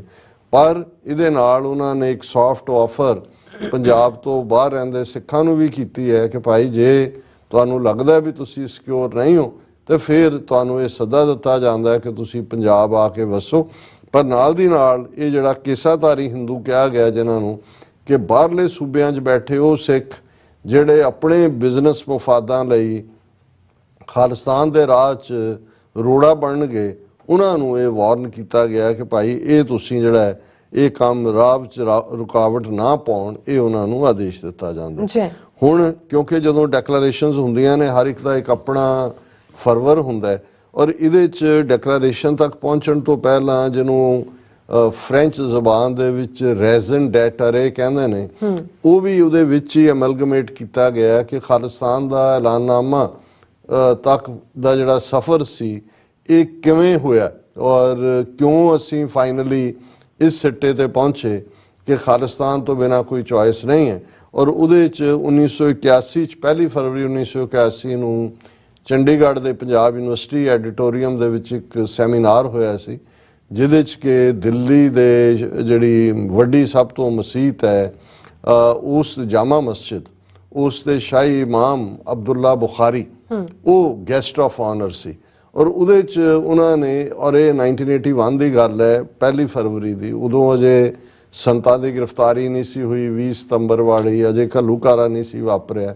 ਲੇਕਿਨ ਜਿਹੜੀ ਗੱਲ ਸੈਯਦ ਅਬਦੁੱਲਾ ਬੁਖਾਰੀ ਨੇ ਉਸ ਇਕੱਠ ਦੇ ਵਿੱਚ ਕਹੀ ਉਹਨਾਂ ਦੇ ਲਫ਼ਜ਼ ਉਹ ਪ੍ਰੋਫੈਟਿਕ ਬਣ ਗਏ ਔਰ ਇਹੀ ਕਾਰਨ ਹੈ ਕਿ ਉਹਨਾਂ ਨੂੰ ਰਾਦਰ ਖਾਲਿਸਤਾਨ ਦੀ ਡੈਕਲੇਰੇਸ਼ਨ ਦੇ ਵਿੱਚ ਐਡ ਕੀਤਾ ਗਿਆ। 1 ਫਰਵਰੀ 1981 ਚੰਡੀਗੜ੍ਹ ਵਿਖੇ ਦਿੱਲੀ ਦੇ ਸ਼ਾਹੀ ਇਮਾਮ ਸੈਯਦ ਮੁਹੰਮਦ ਅਬਦੁੱਲਾ ਬੁਖਾਰੀ ਨੇ ਖਾਲਿਸਤਾਨ ਕਿਉਂ ਨਹੀਂ ਦੇ 6ਵੇਂ ਸੈਮੀਨਾਰ ਦੇ ਸਵਾਗਤੀ ਭਾਸ਼ਣ ਵਿੱਚ ਉਹਨਾਂ ਨੂੰ ਇਨਵਾਈਟ ਕੀਤਾ ਗਿਆ ਸੀ। ਇੱਕ ਕਿਉਂਕਿ ਸੈਮੀਨਾਰਾਂ ਦੀ ਲੜੀ ਸ਼ੁਰੂ ਕੀਤੀ ਗਈ ਸੀ ਜਿਹਦੇ ਵਿੱਚ ਸਰ ਕਪੂਰ ਸਿੰਘ ਉਹਨਾਂ ਨੇ ਐਡਰੈਸ ਕੀਤਾ, ਸਰ ਕਰਨੈਲ ਸਿੰਘ, ਡਾਕਟਰ ਸੋਹਣ ਸਿੰਘ, ਇਹ ਸਾਰੇ ਵੱਡੇ ਵੱਡੇ ਜਿਹੜੇ ਉਸ ਵੇਲੇ ਚੰਡੀਗੜ੍ਹ ਦੇ ਵਿੱਚ ਇੱਕ ਬਾਡੀ ਐਗਜ਼ਿਸਟ ਕਰਦੀ ਸੀ, ਉਹਦਾ ਨਾਂ ਸੀ ਸਿੱਖ ਸਫਿਸਟੀਕੇਟਸ ਫੋਰਮ। ਸੋ ਇਹ ਸੈਮੀਨਾਰ ਜਿਹੜੇ ਨੇ ਔਰ ਇਹਨਾਂ ਦੇ ਵਿੱਚ ਭਾਈ ਗਜਿੰਦਰ ਸਿੰਘ ਦਲ ਖਾਲਸਾ ਔਰ ਭਾਈ ਹਰਸਿਮਰਨ ਸਿੰਘ, ਇਹਨਾਂ ਸਾਰਿਆਂ ਦਾ ਜਿਹੜੇ ਚੰਡੀਗੜ੍ਹ 'ਚ ਕੰਮ ਕਰਦੇ ਸੀ, ਕੋਈ ਯੂਨੀਵਰਸਿਟੀ 'ਚ ਕੋਈ ਦੂਜੇ, ਇਹਨਾਂ ਦਾ ਬੜਾ ਅਹਿਮ ਰੋਲ ਸੀ। ਔਰ ਉਹਦਾ ਜਿਹੜਾ ਇਹ ਸੈਮੀਨਾਰਾਂ ਦੀ ਸੀਰੀਜ਼ ਸੀ ਦਾ ਨਾਂ ਹੀ ਇਹ ਸੀ ਕਿ ਖਾਲਿਸਤਾਨ ਵਾਈ ਨਾਟ, ਕਿਉਂ ਨਹੀਂ ਖਾਲਿਸਤਾਨ ਹੋਣਾ ਚਾਹੀਦਾ। ਸੋ ਉਹਦੇ ਜਿਹੜਾ 6ਵਾਂ ਉਹਦਾ ਲੈਕਚਰ ਸੀ ਉਹ ਸੈਯਦ ਅਬਦੁੱਲਾ ਬੁਖਾਰੀ ਨੂੰ ਸੱਦਿਆ ਗਿਆ ਸੀ ਤੇ ਉਹਨਾਂ ਨੇ, ਕਿਉਂਕਿ ਉਦੋਂ ਤੱਕ 13 ਅਪ੍ਰੈਲ 1978 ਦਾ ਅੰਮ੍ਰਿਤਸਰ ਦਾ ਸਾਕਾ ਤਾਂ ਹੋ ਚੁੱਕਾ ਸੀ, ਨਰਕਧਾਰੀਆਂ ਦੇ ਹੱਥੋਂ 13 ਸਿੰਘ ਸ਼ਹੀਦ ਹੋ ਚੁੱਕੇ ਸੀ। ਸੋ ਉਹਨਾਂ ਨੇ ਸੈਯਦ ਅਬਦੁੱਲਾ ਬੁਖਾਰੀ ਨੇ ਉਸ ਪਾਸੇ ਇਸ਼ਾਰਾ ਕਰਦਿਆਂ ਕਿਹਾ, ਉਹਨਾਂ ਨੇ 6ਵੇਂ ਸੈਮੀਨਾਰ ਦੇ ਸਵਾਗਤੀ ਭਾਸ਼ਣ ਵਿੱਚ 13 ਅਪ੍ਰੈਲ 1978 ਦੇ ਅੰਮ੍ਰਿਤਸਰ ਵਿਖੇ ਹੋਏ ਖੂਨੀ ਨਿਰੰਕਾਰੀ ਸਾਕੇ ਦਾ ਜ਼ਿਕਰ ਕਰਦਿਆਂ ਆਖਿਆ ਸੀ ਕਿ ਆਜ਼ਾਦ ਭਾਰਤ ਵਿੱਚ ਮੁਸਲਮਾਨਾਂ ਦਾ ਕਤਲੇਆਮ ਤਾਂ ਹੁੰਦਾ ਹੀ ਸੀ, ਪਰ ਹੁਣ ਸਿੱਖਾਂ ਦਾ ਕਤਲੇਆਮ ਜਾਰੀ ਹੋ ਗਿਆ। ਸ਼ਾਹੀ ਇਮਾਮ ਦਾ ਇਹ ਕਥਨ ਇੱਕ ਪੇਸ਼ੀਨ ਗੋਈ ਬਣ ਗਿਆ। ਪੰਜਾਬ ਵਿੱਚ ਅੰਮ੍ਰਿਤਧਾਰੀ ਸਿੱਖ ਨੌਜਵਾਨਾਂ ਦੇ ਕਾਤਲ ਭਾਰਤ ਪੰਜਾਬ ਸਰਕਾਰ ਨੇ ਆਰੰਭ ਦਿੱਤੇ ਸਨ। ਕਤਲ ਨੌਜਵਾਨਾਂ ਨੂੰ ਬੇਕਸੂਰਿਆਂ ਗ੍ਰਿਫਤਾਰ ਕਰਕੇ ਬਗੈਰ ਕਚਹਿਰੀ ਵਿੱਚ ਪੇਸ਼ ਕੀਤਿਆਂ ਕਤਲ ਕਰਕੇ ਝੂਠੇ ਪੁਲਿਸ ਮੁਕਾਬਲਿਆਂ ਦੀ ਲੜੀ ਸ਼ੁਰੂ ਕੀਤੀ ਗਈ ਸੀ। ਹੁਣ ਇਹਦੇ 'ਚ ਜਿਹੜਾ ਐਲਾਨਨਾਮੇ 'ਚ ਕਈ ਸਪੈਲਿੰਗ ਮਿਸਟੇਕਸ ਨੇ।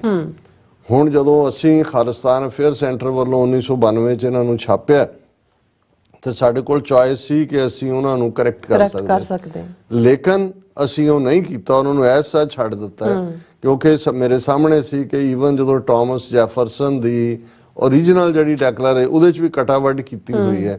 ਕਿਉਂਕਿ ਜਦੋਂ ਤੁਸੀਂ ਅੰਡਰਗਰਾਉਂਡ ਲੜਾਈ 'ਚ ਜਾ ਰਹੇ ਹੁੰਦੇ ਹੋ, ਇਹ ਐਲਾਨਨਾਮਾ ਕਿਹਨਾਂ ਹਾਲਾਤਾਂ 'ਚ ਲਿਖਿਆ ਗਿਆ, ਕਿਹਨੇ ਲਿਖਿਆ, ਹੈਂਡ ਰਿਟਨ ਸੀ, ਕੋਈ ਈਵਨ ਟਾਈਪਿੰਗ ਵੀ ਨਹੀਂ ਸੀ ਕਿ ਬਈ ਤੁਸੀਂ ਕਰੈਕਟ ਕਰੋ। ਫਿਰ ਇਹਦੀ ਮਨਜ਼ੂਰੀ ਲੈਣ ਦਾ ਸੀ, ਇਸ ਲਈ ਕੁਇਕਲੀ ਵੀ ਸੀ, ਕਿਹਨੇ ਮੰਨਿਆ, ਕਿਹਨੇ ਇਤਰਾਜ਼ ਕਰਨੇ। ਸੋ ਸਾਨੂੰ ਇਹ ਲੱਗਾ ਕਿ ਵੀ ਜੋ ਉਹਦੇ ਓਰੀਜਨਲ ਡਾਕੂਮੈਂਟ ਦੇ ਵੇੜੇ ਜੋ ਉਹਦੇ ਵਿੱਚ ਖਾਮੀਆਂ ਸੀ ਉਹਨਾਂ ਨੂੰ ਐਸਾ ਚ ਰਹਿਣ ਦਿੱਤਾ ਜਾਏ, ਖਾਸ ਤੌਰ ਤੇ ਟਾਈਪੋ ਐਰਰ ਜਿਹੜੇ ਨੇ।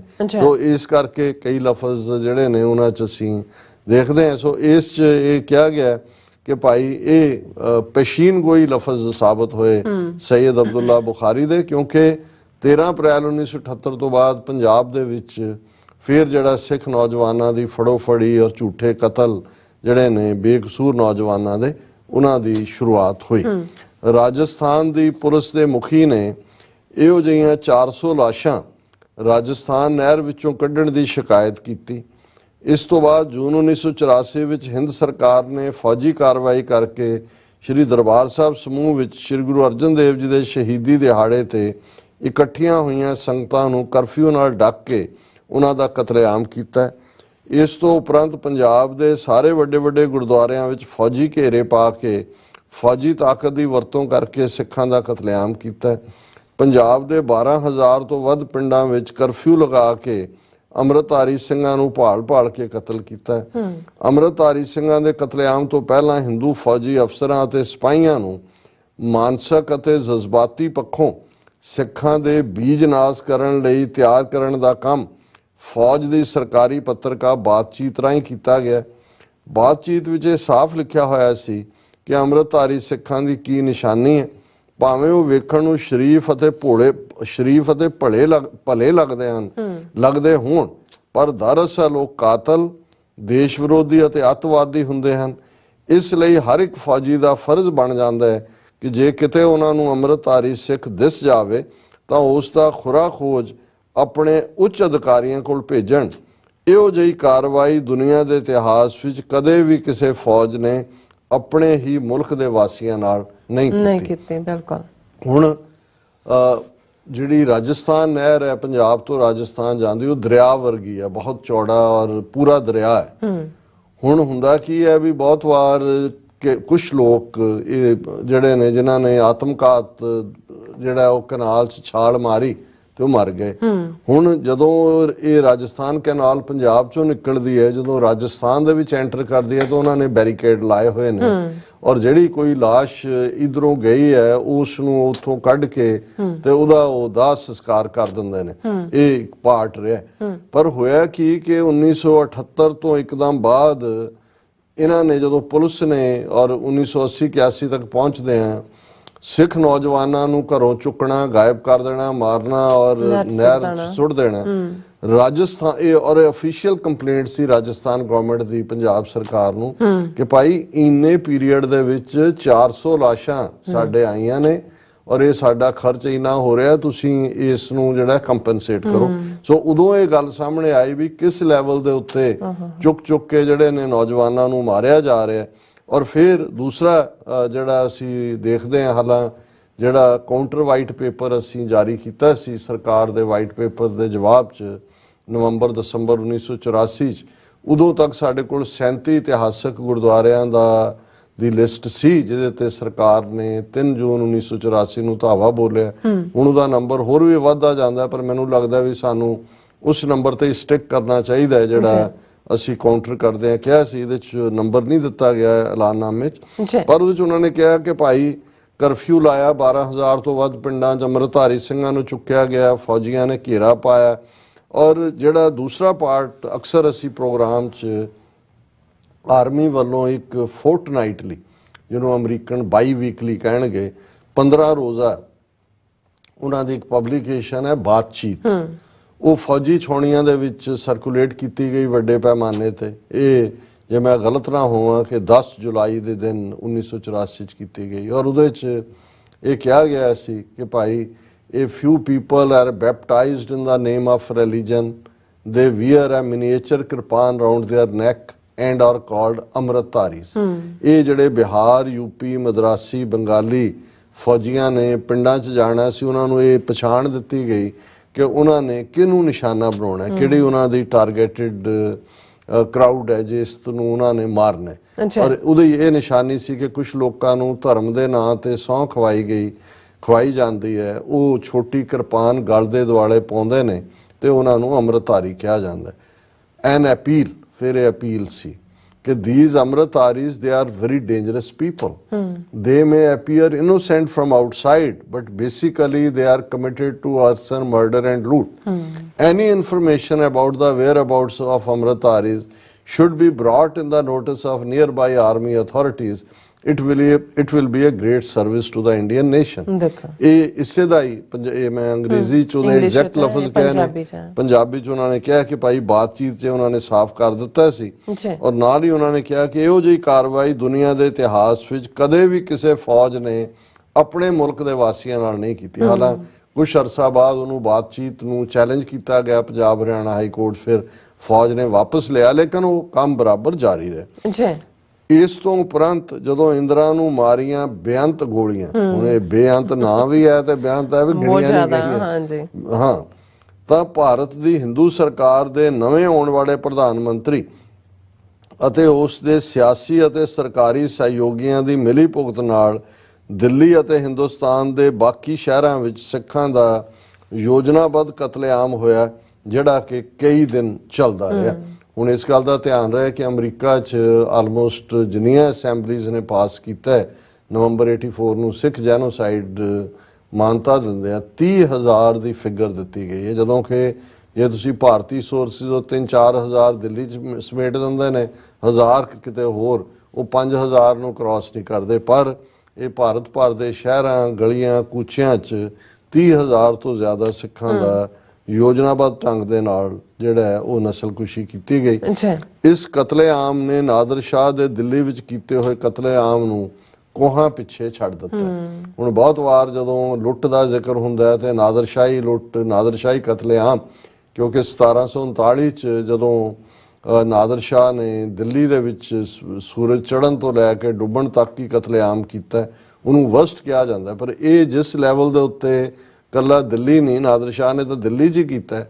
ਇਹ ਭਾਰਤ ਭਰ ਦੀਆਂ ਮੁੱਖ ਸਟੇਟਾਂ 'ਚ ਜਿੱਥੇ ਇਹ ਸਿੱਖਾਂ ਦੀ ਨਸਲਕੁਸ਼ੀ ਕਈ ਦਿਨ ਚੱਲਦੀ ਰਹੀ। 31 ਅਕਤੂਬਰ ਲੇਟ ਨਾਈਟ ਤੋਂ ਸ਼ੁਰੂ ਹੋ ਕੇ ਆਲਮੋਸਟ ਨਵੰਬਰ 4 ਨਵੰਬਰ 5 ਤੱਕ ਕਈ ਥਾਵਾਂ ਤੇ, ਜਿਵੇਂ ਹੁਣ ਹਰਿਆਣੇ ਦੇ ਵਿੱਚ ਹੋਂਦ ਚਿੱਲੜ ਦੀ ਸਿੱਖ ਨਸਲਕੁਸ਼ੀ ਸਾਹਮਣੇ ਆਈ ਹੈ, ਬਾਕੀ ਥਾਵਾਂ ਤੇ ਉਹ ਕਈ ਦਿਨ ਤੱਕ ਚੱਲਦੀ ਰਹੀ।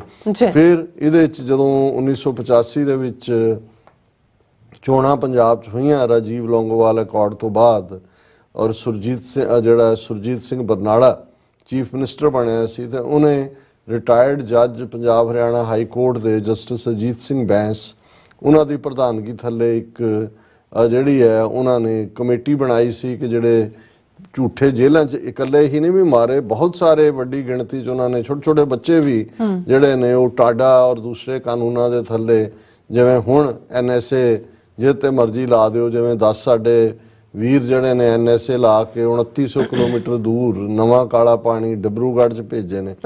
ਹੁਣ ਇਸ 'ਚ ਈਵਨ ਇਹ ਜ਼ਿਕਰ ਵੀ ਹੈ ਜਸਟਿਸ ਅਜੀਤ ਸਿੰਘ ਬੈਂਸ ਕਮੇਟੀ ਦਾ। ਪੰਜਾਬ ਦੀ ਬਰਨਾਲਾ ਸਰਕਾਰ ਦੀ ਗਠਨ ਕੀਤੀ ਹੋਈ ਕਮੇਟੀ ਦੇ ਪ੍ਰਧਾਨ ਭਾਈ ਅਜੀਤ ਸਿੰਘ ਬੈਂਸ, ਸਾਬਕਾ ਜੱਜ ਪੰਜਾਬ ਤੇ ਹਰਿਆਣਾ ਹਾਈ ਕੋਰਟ ਚੰਡੀਗੜ੍ਹ ਨੇ ਆਪਣੀ ਰਿਪੋਰਟ ਵਿੱਚ 200 ਝੂਠੇ ਕਥਿਤ ਪੁਲਿਸ ਮੁਕਾਬਲਿਆਂ ਦਾ ਜ਼ਿਕਰ ਕਰਦਿਆਂ ਹੋਇਆਂ ਲਿਖਦਿਆਂ ਹੈਰਾਨੀ ਪ੍ਰਗਟ ਕੀਤੀ ਕਿ ਇਹਨਾਂ ਸਾਰੇ ਪੁਲਿਸ ਮੁਕਾਬਲਿਆਂ ਵਿੱਚ ਕੋਈ ਪੁਲਿਸ ਦਾ ਜਵਾਨ ਜਾਂ ਅਫਸਰ ਜ਼ਖਮੀ ਨਹੀਂ ਹੋਇਆ ਦੱਸਿਆ ਗਿਆ, ਤੇ ਨਾ ਹੀ ਕੋਈ ਕਤਲ ਦਾ ਕੇਸ ਪੁਲਿਸ ਵਿਰੁੱਧ ਦਰਜ ਕੀਤਾ ਗਿਆ, ਕਿਉਂਕਿ ਹਿੰਦੁਸਤਾਨ ਵਿੱਚ ਸਰਕਾਰ ਦੇ ਕੰਮਾਂ ਵਿੱਚ ਕੂੜ ਫਿਰੇ ਪ੍ਰਧਾਨ ਵੇ ਲਾਲੋ ਦਾ ਰਾਜ ਹੈ।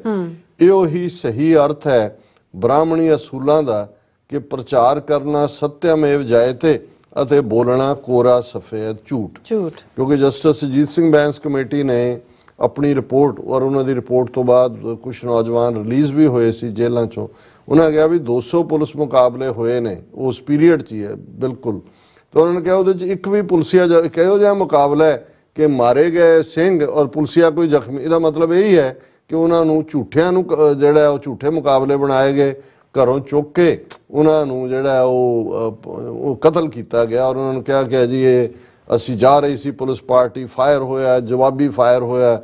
ਉਹਨੇ ਕਿਹਾ 200 ਚੋਂ ਕੋਈ ਵੀ ਪੁਲਸੀਆ ਜ਼ਖਮੀ ਨਹੀਂ ਹੋਇਆ।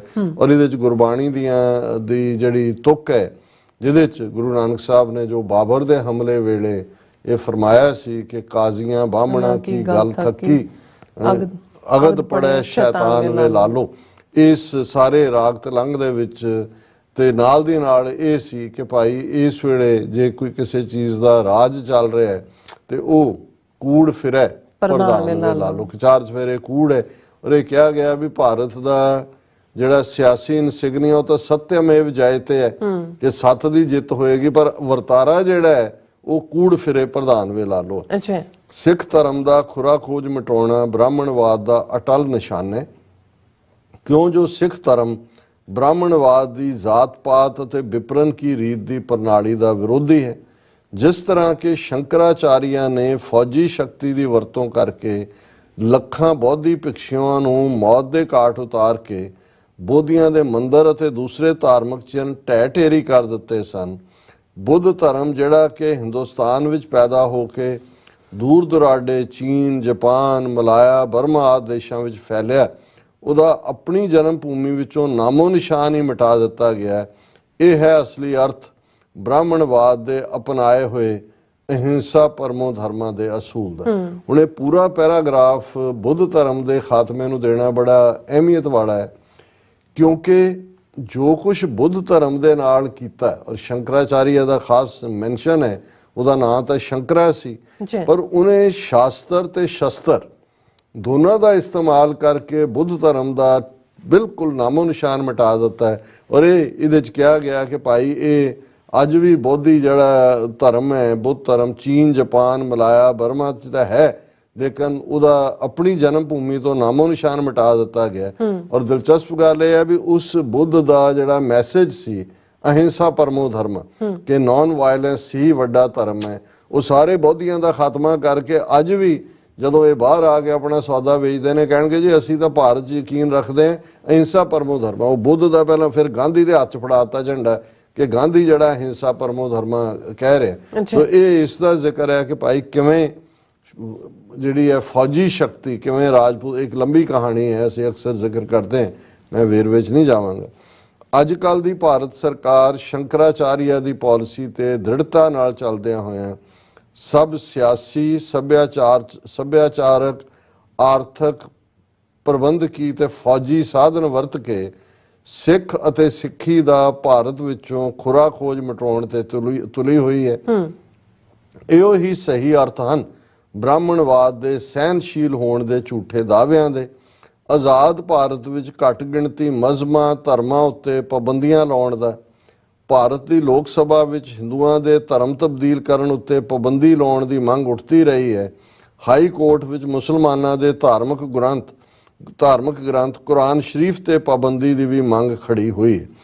ਹੁਣ ਬੁੱਧ ਧਰਮ ਦਾ ਜ਼ਿਕਰ ਕਰਕੇ ਕਿ ਕਿਵੇਂ ਸ਼ੰਕਰਾਚਾਰੀਆ ਨੇ ਸ਼ਾਸਤਰ ਔਰ ਸ਼ਸਤਰ ਨਾਲ ਇਸ ਦਾ ਖਾਤਮਾ ਕੀਤਾ, ਕਿ ਅੱਜ ਦੀ ਭਾਰਤ ਸਰਕਾਰ ਵੀ ਉਸੇ ਸ਼ੰਕਰਾਚਾਰਿਆ ਦੀ ਨੀਤੀ ਤੇ ਚੱਲਦਿਆਂ ਇਹ ਪੂਰੀ ਤਰ੍ਹਾਂ ਸਿੱਖੀ ਦਾ ਖੁਰਾ ਖੋਜ, ਟੋਟਲ ਵਾਰ ਸਿੱਖਾਂ ਤੇ ਭਰਪਾ ਕੀਤੀ ਹੋਈ ਹੈ। ਪਰ ਇਹੀ ਅਸਲੀ ਅਰਥ ਹੈ ਜਦੋਂ ਬ੍ਰਾਹਮਣਵਾਦੀ ਕਹਿੰਦੇ ਨੇ ਅਸੀਂ ਸਹਿਨਸ਼ੀਲ ਹਾਂ, ਇਹਦਾ ਮਤਲਬ ਇਹ ਹੀ ਹੈ ਕਿ ਭਾਈ ਇੱਕ ਪਾਸੇ ਉਹ ਦਾਵਾ ਸਹਿਨਸ਼ੀਲਤਾ ਦਾ ਕਰਦੇ ਨੇ ਪਰ ਨੀਤੀ ਸਿੱਖਾਂ ਦਾ ਖੁਰਾ ਖੋਜ ਮਿਟਾਉਣ ਦੀ ਹੈ। ਕੂੜ ਫਿਰੇ ਪ੍ਰਧਾਨ ਵੇ ਲਾਲੋ ਦੀਆਂ ਨੀਤੀਆਂ ਨੇ, ਪਰ ਸਤਿਅਮੇਵ ਜਯਤੇ ਦਾ ਨਾਰਾ ਲਾਇਆ ਜਾ ਰਿਹਾ ਹੈ। ਹਿੰਸਾ ਦਾ ਇਸਤੇਮਾਲ ਕਰਕੇ ਸਟੇਟ ਅੰਨੇ ਟੈਰਰ ਦੇ ਨਾਲ ਖਾਤਮਾ ਕਰ ਰਹੀ ਹੈ ਸਿੱਖਾਂ ਦਾ, ਪਰ ਦਾਵਾ ਹਿੰਸਾ ਪਰਮੋ ਧਰਮਾਂ ਦਾ ਕੀਤਾ ਜਾ ਰਿਹਾ। ਉਹਨਾਂ ਨੇ ਕਿਹਾ ਔਰ ਇਸੇ ਤਰ੍ਹਾਂ, ਔਰ ਇਹ ਤਾਂ ਡੈਕਲੇਰੇਸ਼ਨ 1986 ਚ ਹੋਈ। ਹੁਣ ਤੁਸੀਂ ਦੇਖੋ ਕਿ ਕਿਵੇਂ ਕਿੰਨੀਆਂ ਸਟੇਟਾਂ ਨੇ ਧਰਮ ਦੀ ਕਨਵਰਟ ਹੋਣ ਤੇ ਹਿੰਦੂਆਂ 'ਚ ਕਨਵਰਟ ਹੋ ਸਕਦੇ ਹੋ, ਕਹਿੰਦੇ ਜੀ ਉਹ ਤਾਂ ਘਰ ਵਾਪਸੀ ਹੈ, ਬਾਕੀਆਂ ਤੇ ਪਾਬੰਦੀਆਂ ਲਾ ਦਿੱਤੀਆਂ। ਔਰ ਹੁਣ ਕੁਰਾਨ ਸ਼ਰੀਫ ਵੱਲ ਜਾ ਰਹੇ ਨੇ ਪਾਬੰਦੀ ਲਾਉਣ ਲਈ, ਕਿਉਂਕਿ ਆਲਰੇਡੀ ਉਹਨਾਂ ਨੇ ਅਜ਼ਾਨ ਦੇ ਉੱਤੇ, ਹੁਣ ਜਿੱਥੇ ਅਜ਼ਾਨ ਦਿੱਤੀ ਜਾਂਦੇ ਜਾ ਕੇ ਹਨੂਮਾਨ ਚਾਲੀਸਾ ਪੜ੍ਹਦੇ ਨੇ, ਉਹਨਾਂ ਦੀਆਂ ਬਾਬਰੀ ਮਸਜਿਦ ਔਰ ਸਭ ਬਾਅਦ ਦੇ ਵਿੱਚ ਢਾਏ ਗਏ।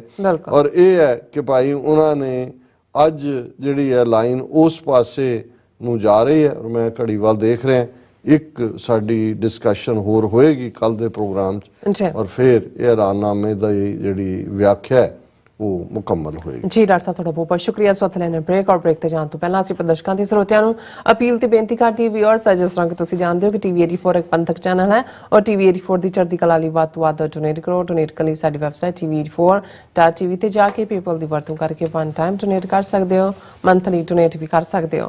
ਤੁਸੀਂ ਟੀਵੀ 84 ਦੇ ਨਾਮ ਤੇ ਚੈੱਕ ਬਣਾ ਕੇ ਸਾਨੂੰ ਮੇਲ ਵੀ ਕਰ ਸਕਦੇ ਹੋ ਸਾਡੇ ਇਸ ਪਤੇ ਤੇ 36-01 37th Avenue, Long Island City, New York 11101 USA, ਜਾਂ ਫਿਰ ਤੁਸੀਂ ਸਾਨੂੰ ਫੋਨ ਰਾਹੀਂ ਵੀ ਸੰਪਰਕ ਕਰ ਸਕਦੇ ਹੋ ਸਾਡੇ ਫੋਨ ਨੰਬਰ ਤੇ 5166191984, ਸੇਮ ਨੰਬਰ ਤੇ WhatsApp ਕਰ ਸਕਦੇ ਹੋ। ਤੁਸੀਂ ਸਾਨੂੰ ਈਮੇਲ ਵੀ ਕਰ ਸਕਦੇ ਹੋ info@tv84.tv ਤੇ।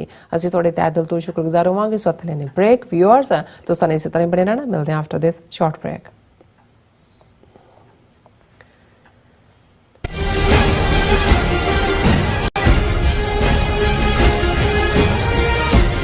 ਕੀ ਤੁਸੀਂ ਰੋਜ਼ਾਨਾ ਕੰਮ ਤੇ ਆਪਣਾ ਵਧੇਰੇ ਸਮਾਂ ਬਿਤਾਉਣ ਤੋਂ ਪਰੇਸ਼ਾਨ ਹੋ?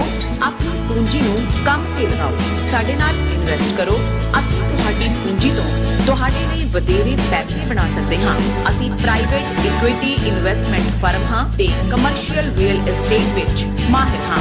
Property management, leasing, asset management, commercial real estate investment ਵਿੱਚ ਸਾਰੀਆਂ ਸੇਵਾਵਾਂ ਲਈ ਅਮਰੀਕਾ ਭਰ ਵਿੱਚੋਂ ਤੁਸੀਂ ਸਾਡੇ ਤੱਕ ਪਹੁੰਚ ਕਰ ਸਕਦੇ ਹੋ। ਆਜ਼ਾਦ ਕਮਰਸ਼ੀਅਲ ਰੀਅਲਟੀ ਸਰਵਿਸਿਜ਼ ਤੇ Azad Family Trust, 701 North Port Oak Road, suite number 204, Houston, Texas. ਤੁਸੀਂ ਸਾਨੂੰ ਸਾਡੇ ਫੋਨ ਨੰਬਰ 7136861277 ਤੇ ਸੰਪਰਕ ਕਰ ਸਕਦੇ ਹੋ। ਆਜ਼ਾਦ ਕਮਰਸ਼ੀਅਲ ਰੀਅਲਟੀ ਸਰਵਿਸਿਜ਼।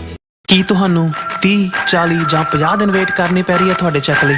ਫਿਰ ਬ੍ਰੋਕਰਾਂ ਪਿੱਛੇ ਭੱਜਦੇ ਫਿਰਦੇ ਹੋ ਪੈਸੇ ਲਈ, ਬਹੁਤ ਜ਼ਿਆਦਾ ਟਾਈਮ ਵੇਸਟ ਹੋ ਜਾਂਦਾ ਇੱਦਾਂ ਤਾਂ। ਜੇ ਤੁਸੀਂ ਅੱਜ ਹੀ ਪੈਸੇ ਲੈਣੇ ਤਾਂ ਬੌਬਟੇਲ ਨੂੰ ਕਾਲ ਕਰੋ। ਬੌਬਟੇਲ ਤੁਹਾਡੀਆਂ ਇਨਵੋਇਸਿਸ ਸੇਮ ਡੇ ਫੰਡ ਕਰ ਸਕਦੇ ਹਨ for a small fee, no contract, no reserve and no hidden fees।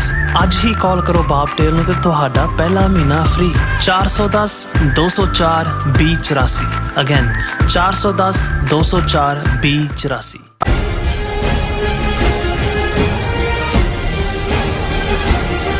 ਦਰਸ਼ਕੋ break ਤੋਂ ਬਾਅਦ ਤੁਹਾਡਾ ਸਭ ਦਾ ਭਰਪੂਰ ਸਵਾਗਤ ਹੈ। ਸੋ ਵੀਅਰਸ, ਗੱਲਬਾਤ ਕਰਨ ਜਾ ਰਹੇ ਹਾਂ ਕਿ ਬੇਸ਼ੱਕ ਸਿੱਖੀ ਵਿਚਾਰਧਾਰਾ ਵਿੱਚ ਜ਼ਾਤ-ਪਾਤ ਦੀ ਕੋਈ ਥਾਂ ਨਹੀਂ ਹੈ, ਲੇਕਿਨ ਇਸ ਦੇ ਬਾਵਜੂਦ ਜ਼ਾਤ-ਪਾਤ ਦੇ ਕੋੜ ਤੋਂ ਸਿੱਖ ਕੌਮ ਅਜੇ ਤੱਕ ਪੂਰਨ ਛੁਟਕਾਰਾ ਜਿਹੜਾ ਉਹ ਹਾਸਲ ਨਹੀਂ ਕਰ ਸਕੀ। ਸਾਡੇ ਇੱਕ ਬਹੁਤ ਹੀ ਸਿਆਣੇ ਤੇ ਸੁਹਿਰਦ ਵੀਰ ਔਰਾਂ ਨੇ ਸਾਨੂੰ ਲਿਖਿਆ ਹੈ ਕਿ ਸਿੱਖ ਮਾਨਸਿਕਤਾ ਚੋਂ ਜ਼ਾਤ-ਪਾਤ ਦਾ ਕੈਂਸਰ ਖਤਮ ਕਰਨ ਲਈ ਇੱਕ ਮੁਹਿੰਮ ਜਿਹੜੀ ਹੈ ਉਹ ਵਿੱਢੀ ਜਾਣੀ ਚਾਹੀਦੀ ਹੈ। ਸਿੱਖਾਂ ਨੂੰ ਆਪਣੇ ਨਾਵਾਂ ਨਾਲ ਕੋੜ ਤੇ ਸਿੰਘ ਹੀ ਲਿਖਣੇ ਚਾਹੀਦੇ ਹਨ, ਨਾ ਕਿ ਜ਼ਾਤ-ਪਾਤ ਦਾ ਛੱਜ ਜਿਹੜਾ ਉਹ ਬਣਨਾ ਚਾਹੀਦਾ ਹੈ। ਸੋ ਇਸ ਬਾਰੇ ਆਪਾਂ ਗੱਲਬਾਤ ਕਰਨ ਜਾ ਰਹੇ ਹਾਂ। ਸੋ ਅਸੀਂ ਚਾਹਾਂਗੇ ਕਿ ਤੁਸੀਂ ਇਸੇ ਤਰ੍ਹਾਂ ਬੜੇ ਰਹਿਣਾ ਦੇਖਣ ਸੁਣ ਲਈ ਐਂਡ ਲਿਖਣ ਲਈ ਤੁਹਾਡਾ ਸਭ ਦਾ ਬਹੁਤ ਬਹੁਤ ਧੰਨਵਾਦ ਜੀ। ਡਾਕਟਰ ਸਾਹਿਬ ਕੀ ਵਿਚਾਰਾਂ ਨੇ?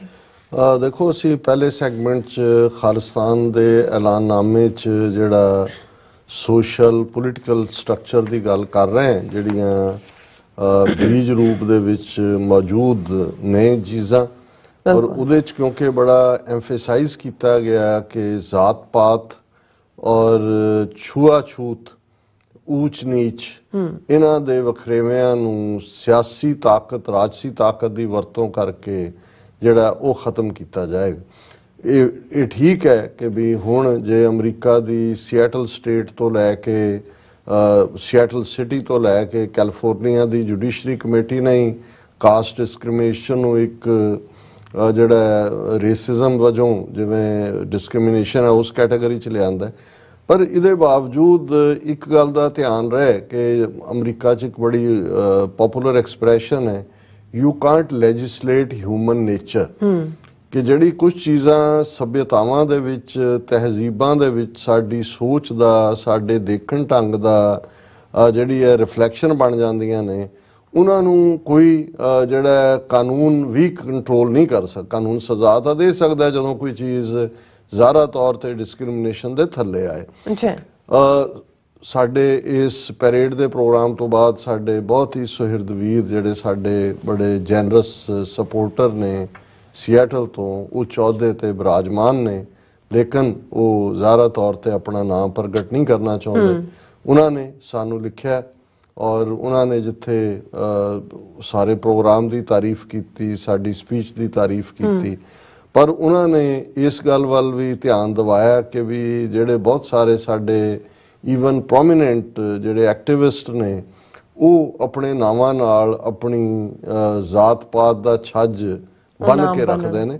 ਔਰ ਉਹਨਾਂ ਨੇ ਇਸ ਦੇ ਉੱਤੇ ਜਿਹੜੀ ਉਹਨਾਂ ਦੀ ਲਿਖਤ ਵੀ ਸੀ, ਉਹਨਾਂ ਨੇ ਇਹ ਗੱਲ ਆਨੰਦ ਮੱਠ ਦੇ ਹਵਾਲੇ ਨਾਲ ਸ਼ੁਰੂ ਕੀਤੀ, ਕਿਉਂਕਿ ਅਸੀਂ ਦੇਖਦੇ ਹਾਂ ਕਿ ਵੀ ਜਦੋਂ ਆਨੰਦ ਮੱਠ, ਜਿਹਦੇ ਥੱਲੇ ਪਹਿਲੀ ਵਾਰ ਅੰਗਰੇਜ਼ਾਂ ਦੇ ਖਿਲਾਫ ਜਦੋਂ ਉਹਨਾਂ ਨੂੰ ਵੀ ਉਸ ਕਿਸਮ ਦਾ, ਆਨੰਦ ਮੱਠ ਦਾ ਥੀਮ ਹੀ ਇਹ ਸੀ ਭਾਰਤ ਮਾਤਾ ਨੂੰ ਇੱਕ ਜੀਓਗ੍ਰਾਫੀਕਲ ਐਂਟੀਟੀ ਦੇ ਵਿੱਚ ਇੱਕ ਸਪਿਰਿਚੁਅਲ ਦੁਰਗਾ ਰੂਪ 'ਚ ਪ੍ਰੈਜ਼ੈਂਟ ਕਰਨਾ, ਔਰ ਉਹਦੇ 'ਚ ਫਿਰ ਮੁਸਲਮਾਨਾਂ ਔਰ ਈਸਾਈਆਂ ਜਿਹਦੇ 'ਚ ਔਰ ਕ੍ਰਿਸਚਨਸ ਦੇ ਜਿਹੜੀ ਬ੍ਰਿਟਿਸ਼ਰ ਸੀ ਉਹਨਾਂ ਦੇ ਖਿਲਾਫ ਹਿੰਸਾ ਵੀ ਹੋਈ ਆਨੰਦ ਮੱਠ ਤੋਂ ਬਾਅਦ, ਔਰ ਉਹਦੇ 'ਚੋਂ ਹੀ ਜਿਹੜਾ ਇਹ ਜਿਹਨੂੰ ਹੁਣ RSS ਵਾਲੇ ਔਰ BJP ਜਦੋਂ ਕਿਸੇ ਨੂੰ ਫੜ ਕੇ ਇੱਕ ਪਾਸੇ ਜੈ ਸ਼੍ਰੀ ਰਾਮ ਕਹਵਾ ਰਹੇ ਹੁੰਦੇ ਨੇ, ਦੂਸਰੇ ਪਾਸੇ ਕਹਿੰਦੇ ਕਿਆ ਵੰਦੇ ਮਾਤਰਮ, ਨਹੀਂ ਕਿ ਮਾਂ ਨੂੰ ਮੇਰੀ ਵੰਦਨਾ ਹੈ, ਉਹ ਜਿਹੜੀ ਉਹ ਵੰਦੇ ਮਾਤਰਮ ਵੀ ਉਹਦੇ 'ਚੋਂ ਆਨੰਦ ਮੱਠ 'ਚੋਂ ਨਿਕਲਿਆ ਸੀ। ਔਰ ਉਦੋਂ ਜਿਹੜਾ ਇੱਕ ਇਸ ਕਿਸਮ ਦੀ ਨਫ਼ਰਤ ਦਾ ਮਾਹੌਲ ਸਿਰਜਿਆ ਗਿਆ ਕਿ ਜਿਹਦੇ 'ਚ ਇਵੇਂ ਸੀ ਕਿ ਜੇ ਤੁਸੀਂ ਈਸਾਈਆਂ ਔਰ ਮੁਸਲਮਾਨਾਂ ਦਾ ਖੂਨ ਡੋਲਦੇ ਹੋ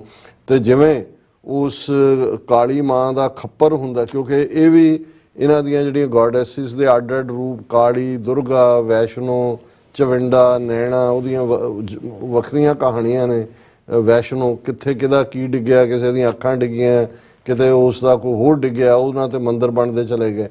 ਲੇਕਿਨ ਉਹਦਾ ਜਿਹੜਾ ਭਿਆਨਕ ਰੂਪ ਇਹ ਹੀ ਹੈ ਕਿ ਵੀ ਉਹ ਜਿਹੜੀ ਹੈ, ਜਿਹੜਾ ਵੀ ਕੋਈ ਭਾਰਤ ਦੀ ਉਸ ਇੰਟੈਗਰਿਟੀ, ਜਿਹਨੂੰ ਇਹ ਲਫ਼ਜ਼ ਇਸਤੇਮਾਲ ਕਰਦੇ ਨੇ, ਏਕਤਾ, ਅਖੰਡਤਾ ਜੋ ਅੱਜ ਜਿਹਦੇ ਲਈ ਹੈ, ਉਸ ਨੂੰ ਜੇ ਕੋਈ ਚੈਲੰਜ ਕਰਦਾ ਤਾਂ ਉਹਦਾ ਖੂਨ ਡੋਲਣਾ ਜਿਹੜਾ ਹੈ, ਜਾਂ ਉਹਨੂੰ ਮਾਰਨਾ ਜਾਂ ਉਸ ਨੂੰ ਡਿਸਟਰੋਏ ਕਰਨਾ, ਉਹ ਮਾਤਾ ਨੂੰ ਖੁਸ਼ ਕਰਨਾ ਹੀ ਹੈ। ਇਹ ਵੀ ਇੱਕ ਪੂਜਾ ਵਾਂਗ ਹੈ। ਹੁਣ ਉਸ ਪੀਰੀਅਡ 'ਚ ਜਦੋਂ ਕਿ ਇੱਕ ਐਂਟੀਟੀ, ਹਿੰਦੂ ਐਂਟੀਟੀ ਦੀ ਗੱਲ ਆਨੰਦ ਮੱਠ ਰਾਹੀਂ ਜਾਂ ਇਹ ਹੋਈ, ਤਾਂ ਉਹਨਾਂ ਨੇ ਰੈਫਰ ਕੀਤਾ ਕਿ when Anand Math was written and Hindi Brahmins started organizing India as one in late 1800s, Jyoti Rao Phule raised the issue of non-Swaran Jatis, their prospective place in the future India.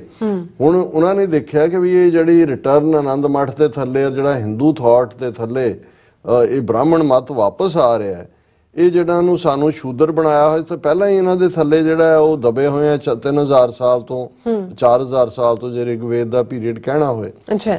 ਤੇ ਉਹਨਾਂ ਨੇ ਹੀ ਇਹ issue, ਔਰ ਇਹ ਜਿਹੜੇ ਮਹਾਤਮਾ ਫੂਲੇ ਨੇ, ਇਹਨਾਂ ਨੂੰ ਮਹਾਤਮਾ ਵੀ ਕਿਹਾ ਜਾਂਦਾ ਹੈ।